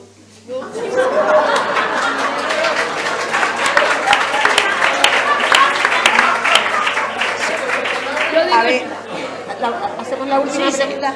A ver... Por eso que te digo que no te puedo dar una respuesta, pero sí decirte que hacemos más mal colectivo que individuales. Pero el colectivo sale de individualidades. Por lo tanto, todos los que podamos poner razonamientos democráticos a nuestros hijos y hablarles de que su futuro como quieren que sea, con libertades o sin libertades. Si tú cuando le cuentes la vida de cómo se vivía en el franquismo, aunque ni mucho lo hemos notado, yo porque tuve conciencia, pues si no aquí había mucha gente que vivía, pues estaba muy en paz. Claro, si no hablaba estaba en paz. Si no te metías en nada, no te iban a buscar a tu casa. Ahora, si te metías en algo, ya tenías que tener la puerta cerrada, ya tenías que estar. Entonces, todo eso hay que explicárselo. Y no se explica hoy todo lo que sea. No se estudia, ni el franquismo, un poquito. Al final del libro, cuando ya no da tiempo. Vamos a ver, la última pregunta, porque vamos ya de hora.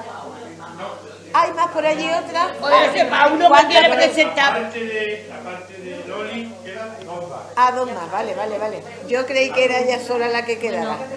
A ver, Cristina, muchísimas gracias por esta lección tan maravillosa de feminismo que diste hoy en este encuentro.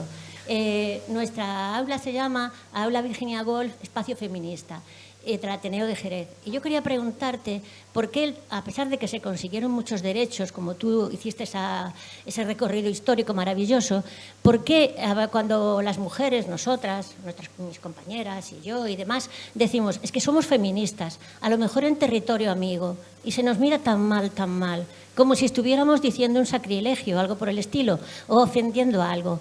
Y por eso me parece que es muy importante, quizás las palabras, lo que no se nombra no exista, ¿no? No, entonces, creo que decir las mujeres, es que somos feministas, es muy importante, creo que es mi opinión, no sé qué piensas tú de ese tema. Muchas gracias, Cristina, por estar aquí. Pues, ser feminista era peor antes. Antes que casi ser feminista y ni te miraban a la cara. ¡Esta es feminista! Parece que ya había que eres contagiosa de algo. Y claro que era muy contagiosa. Pero contagiosa de ideas en la cabeza. Y es verdad que parece que te ha cortado. Y muchas dicen, yo no soy feminista, yo soy femenina. Digo, mira, feminista es la que es conciencia de mujer. Y femenina es la que tiene un molde al que adaptarse. Nosotras, yo como no he tenido nunca talla fácil, antes eran todas tallas de blanco y negro, y yo me tenía que hacer mis trajes para poder ir de color, porque todas las gordas teníamos que ir de negro, que adelgazaba. Y entonces, como yo me importaba un comino adelgazar, pero ir cómoda, pues me tenía que hacer los babis con las telas de colorines y el burda, y me hacía yo mis cosas. Y me iba tan contenta por ahí, sin la talla. Por eso te digo que femenina es la que se adopta un modelo y feminista es la que tiene una conciencia de mujer. Eso son dos cosas muy grandes. Y decirlo, el que no quiere que se tenga conciencia de mujer, lo verá como casi un insulto. Pero la que te oye y tiene sentido de mujer lo entenderá perfectamente.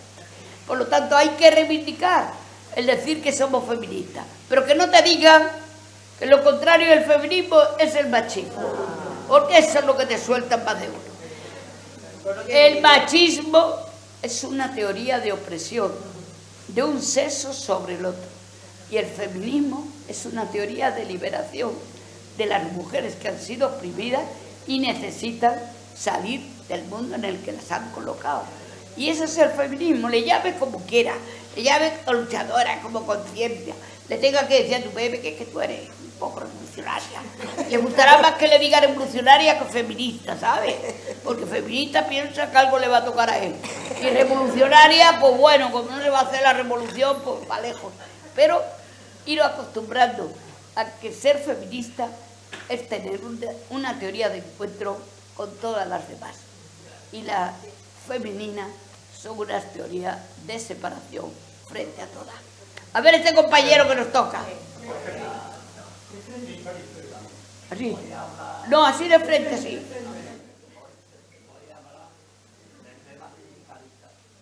sindicalista. Pero habla del tema sindicalista. Bueno, ahora yo si no la repito. Yo soy del 47. Yo del 44, te gano. Me he tirado 35 y pico de años en el sindicato de comisionado de edad. He sido del Partido Comunista. Yo tengo los estudios mínimos estudiados en la carrera, pero la ciudadanía, las personas han ido enseñando poco a poco la calle. El sindicalismo se hace en la calle, en los centros de trabajo y en la calle. Entonces, aquí me enseñaron en Jerez al principio. Al principio me enseñaron aquí en Jerez qué es lo que era el sindicalismo. El sindicato vertical fue el que me enseñó a hacer sindicalismo de las empresas y de los trabajadores. Fui al sindicato vertical a preguntar si a mí me pertenecían los puntos, porque yo era hijo de viuda y el único varón. Y me dijeron que sí. Pero al día siguiente fui al trabajo y ya me estaba esperando el dueño, el encargado, el hermano del encargado, el tío del dueño, me estaban esperando que porque había ido yo a la Plaza de la Arena a preguntar eso. Y le dije, porque no me los paga usted. Por eso he ido allí a preguntarlo. Ese ya me empezó a enseñar qué es lo que es el sindicalismo. Y así he estado haciendo yo soy de Telefónica y he hecho el sindicato en Telefónica, pero también he estado liberado y he hecho el sindicato en la mediana y pequeña empresa. Que ahí es donde está el sindicalismo que hace falta, en la pequeña y mediana empresa. Porque claro, en las empresas grandes el sindicalismo es muy fuerte. Pues yo le quería decir que me alegro mucho de estar escuchándola y que nosotros fuimos los que te invitamos al Puerto Santa María, al Colegio de Junca. Que nos dijiste por teléfono que cómo le íbamos a pagar viaje y le dijimos, si somos de la APA, no tenemos dinero. Dice, bueno, yo lo soluciono. O sea, así voy yo. Lo dijiste hace 20 años, que estuviste en el Puerto Santa María, sí. En el Colegio de Junca. Pues quería agradecérselo ahora. ¿Vale? Pues si él quiere, la haces tú también y ya contesto. Me parece que no. ¿Se escucha? ¿Se escucha? Sí, sí. Mira, me alegro de volver a verte. Hace muchos años que te conocí personalmente. Tú no te acordarás. Mi marido, siendo secretario de organización del Partido Socialista, te recogimos en el aeropuerto y te llevamos a San Fernando a una charla. Fíjate. Me encanta de volver a verte. Y hablando de los retrocesos, mi marido ha trabajado muchos años en el Instituto Andaluz de la Mujer, que era pionero.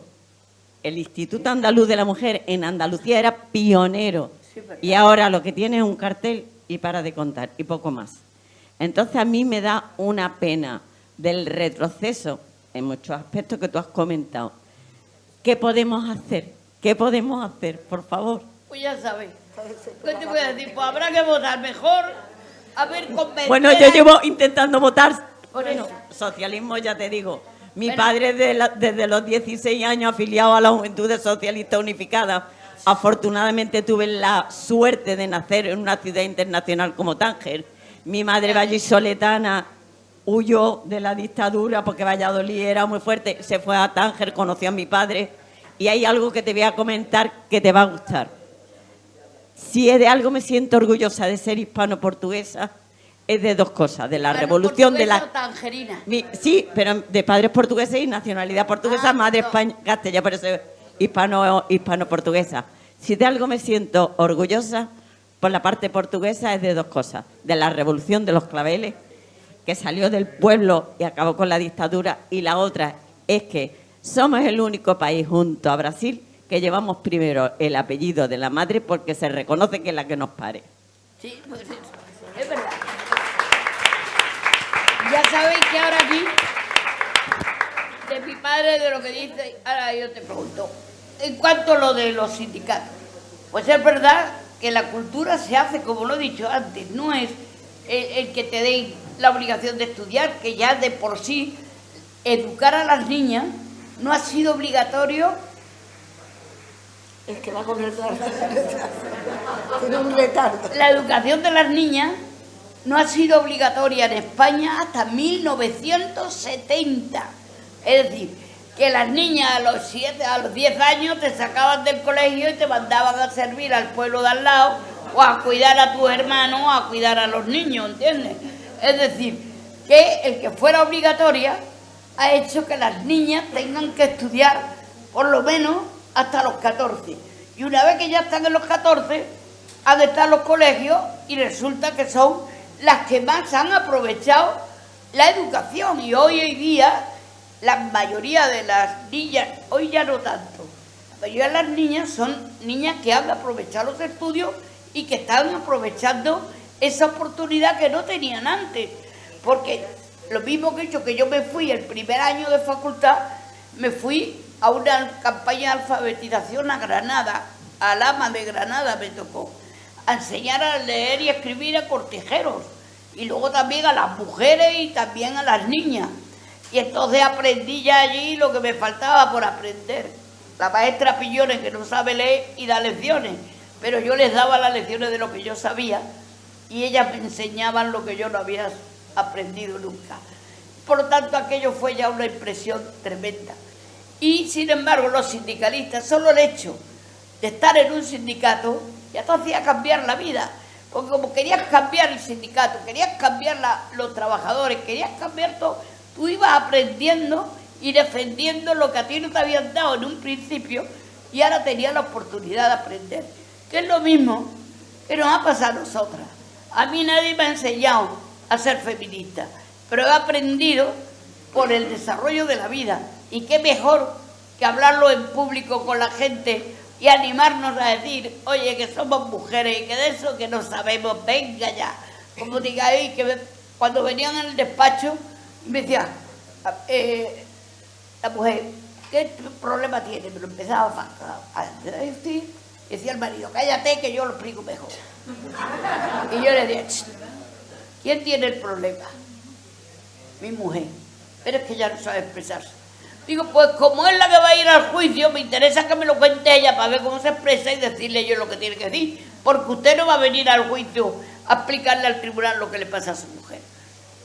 Callado como en misa y la otra allí se explicaba estupendamente. Y si no, yo le echaba una mano. Pero era todo así.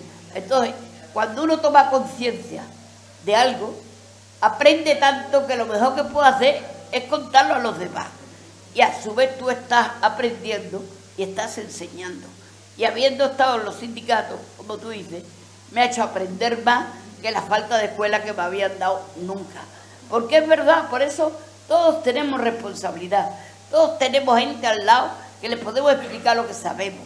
Se lo expliquemos con menos palabras, con más palabras, pero sabe que la gente se va a sentir más cercana de que una de su lado le cuente lo que siente, a que venga uno de arriba que no la va a mirar desde abajo. Entonces, para mí el estar yendo a los sitios y estar, pues eso, antes te diría quién me paga el billete, porque claro, aquí nadie te paga y yo no me puedo ya poner ni que yo heredara del cielo ni de mis padres, que gané 20.000 euros después de todas las cosas de la herencia. Entonces, no he tenido nunca más que trabajo y de mi trabajo he vivido, ¿no es? Entonces, es verdad que cuando uno me dice que no tiene, porque no sea por dinero, por lo que no puedo venir, pues venga, lo pago yo, pero si me decís ahora el AVE Italia, no puedo estar sin decir quién me lo paga, ¿entiendes? Bueno, y lo de la otra pregunta, perdóname, sí, que era...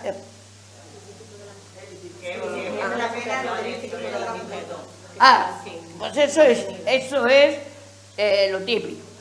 Cuando aquí empezó el Instituto de la Mujer había unas mujeres estupendísimas, ¿entiendes? Ana María Ruiz Tagle, la propia Carmen, la mujer de Felipe, mucho mejor y ha envejecido 3 veces mejor, 30.000 veces mejor que Felipe, ¿entiendes? Por mucho que ella, Carmen Romero, sí, pero es verdad que había una mujer Y se creó allí el instituto, entraba mucho, aunque en Madrid estábamos Carlota Bustelo, y cuando Carlota Bustelo eligió el primer consejo rector, me eligió a mí, que no estaba yo ni en el partido suyo ni nada, pero eligió a mujeres para que estableciéramos que el instituto se expandiera por todos los sitios, ¿no? Y claro que tuvo una importancia fundamental la decisión de Carlota de crear el Instituto de la Mujer. Fue increíble, y de ahí salieron las leyes más progresistas. Venían las mujeres de Europa a aprender de las leyes españolas, que son leyes pioneras hoy día, las leyes de violencia y de tal, que muchas mujeres no lo aprecian, pero no sabéis lo que significa el tener leyes que hayan ido creando cada vez más amparo, y aunque una no la tenga que usar porque no se siente en el desamparo, pero sabe que están ahí.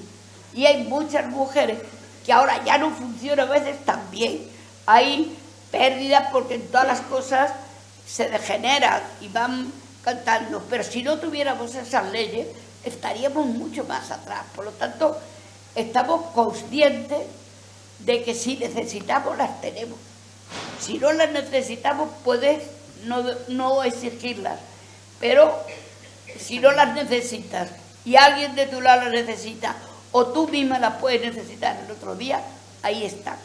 Sin embargo, cuando viene la extrema derecha a quitarlas, lo primero que quita son todos los organismos de violencia. Imaginaros que en Madrid Ayuso ha prohibido que se hable en las escuelas del clítoris y del orgasmo femenino. Pero ella no practica, ¿no? Pues no lo sé, es decir, si a lo mejor, bueno, os lo digo.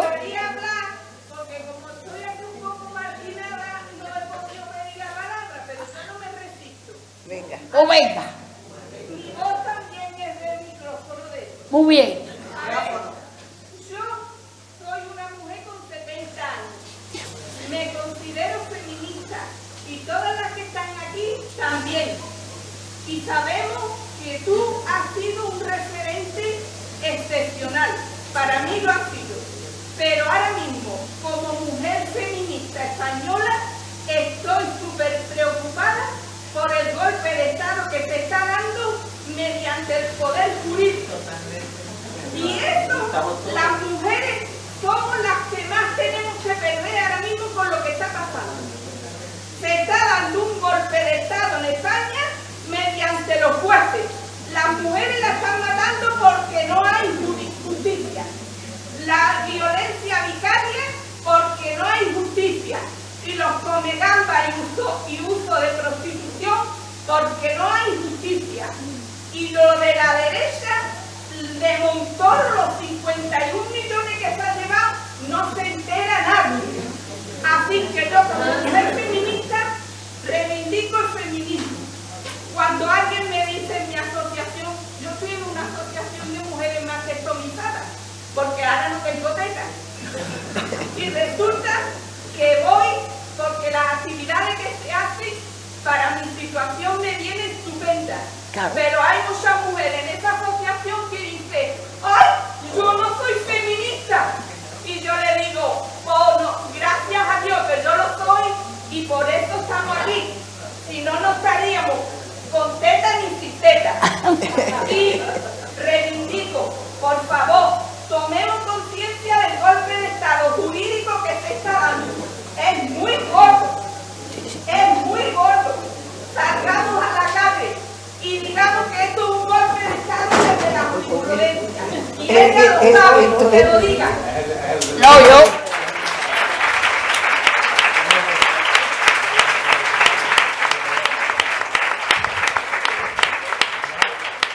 No, si es aire, déjalo, que viene. Se nota bien el airecito. Pero yo contesto ahora ya sí. esto último. Bueno, pues vamos a llegar al fin. Nos podríamos quedar aquí prácticamente hasta mañana, ¿vale? Ha sido un placer primero haber estado sentado en tu carrito aquí. Mi carrito, mira tú que He estado en primera fila. Segundo, muchísimas gracias a las 250 personas que habéis estado aquí. no solamente en esta sala, sino en las otras, me lo han contado las compañeras y me han dicho que estáis 250 personas, así que 250 abrazos y besos para cada uno de todas ustedes. Y por último, Cristina, muchísimas gracias por venir. Como bellotera que eres y yo mangurrino, además, me ha encantado escucharte, no solamente... ¿Qué ha pasado? Ahora hablo. Venga, ya que tenía él preparado la despedida y ahora te contesto a ti. Espera, déjame que le conteste del golpe de las togas. Un minutito. Pues mira, yo ya he dicho antes que eso de criticar las leyes, eso que dicen que no se puede criticar las leyes, o las sentencias que dicen que no se puede, eso quién lo ha dicho. Las leyes, digo las sentencias, los jueces se les puede criticar, se les puede denunciar, se les puede hacer de todo, aunque muchos ni te hagan ni caso. Pero es verdad que hoy hay una utilización de la justicia para conseguir a través de la justicia lo que no puede conseguir a través de los votos. Y hoy hay todo tipo de yo no me voy a pronunciar por los últimos que nos duelen, a mí por lo menos, y no me quiero pronunciar porque no sé de dónde vienen y qué tal, pero sí sé que lo del fiscal general, que al final tenga que pagarle él una indemnización al novio y que los jueces del Supremo estén en el colegio de abogados dando una charla pagada y diciendo, bueno, me voy un rato porque tengo que hacer la sentencia del fiscal. Eso es una vergüenza. O que vaya el juez peinado a la Moncloa a cotillear y que luego pida una tarima para estar más alta que el presidente de... Es que es vergüenza ajena. Es verdad que estamos viviendo, no ya momentos anecdóticos, estamos viviendo momentos de peligro y que la justicia en estos momentos, hoy ya han dicho, no se hacen, y también se hacen invasiones y cambios políticos con tanques. Se hacen porque ahí los tenemos, como nos están paseando hoy por muchos sitios. Pero hoy, cuando no se ganan en las urnas, se ganan con los tribunales. Y está la revolución de las togas. Y se están haciendo perseguir a unos y a otros, con juicios que luego no llegan a mucho y con una diferencia tremenda. A la izquierda le pasa nota desde el primer día y a la derecha se olvidan en el clamor de los tiempos. Y estamos todavía viendo los juicios de Mariano, sé fuerte Luis, que hacemos lo que podemos, y lo estamos viendo después de 13 años, que ya la gente parece que no ha pasado nada, y es al final que está la justicia perdiendo todo su poder. Por lo tanto, claro que hoy la justicia está haciendo más política que los propios políticos, y que eso es una desviación de poderes que no lo podemos permitir, porque se utiliza la justicia para quitar la decisión de los ciudadanos. Porque si ganan por las urnas, vale, pero si ganan por el chanchulleo, no lo podemos permitir. Y hoy creo que más de una cosa se ha perdido por los chanchulleos que por los derechos. Y por eso estoy de acuerdo que hay golpes que ya no son militares, que no tienen tanques, pero que son peligrosos porque están en manos de una zona reducida como es la judicatura de este país. No toda, pero de una parte de la judicatura empeñada en estas cosas. Y yo lo puedo decir de todo porque conozco jueces y juezas estupendas y fiscalas estupendas, y frente a esa mujer que han matado porque no le den tal, hay otras que están preocupándose de seguirla y que están, es decir, que hay de todo, pero que estamos viendo que hoy se está permitiendo cosas que no se han permitido nunca en la judicatura. Y ahora ya...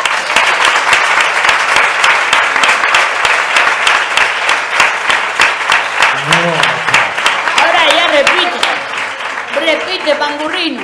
Vamos, ponte un poco más al centro que no sale en la grabación. Ahora, más al aquí me pongo, ¿vale?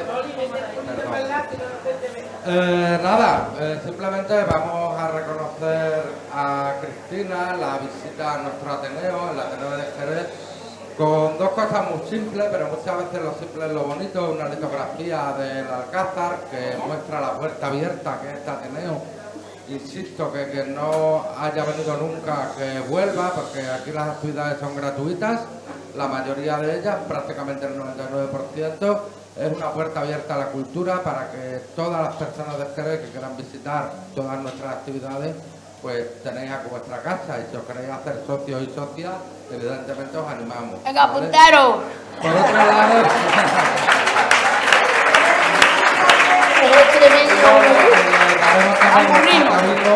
Cristina, un catavino de aquí. ¡Hombre! ¿Y el vino? El vino ahora. ¡Qué bonita! ¡Qué bonita la puerta, Espera, que me levante. Vamos a hacernos la fotillo y también te agradecería que después nos firme el librito de visita, ¿vale? Muchas gracias a todas, a todos, ¿vale? Un saludo muy grande.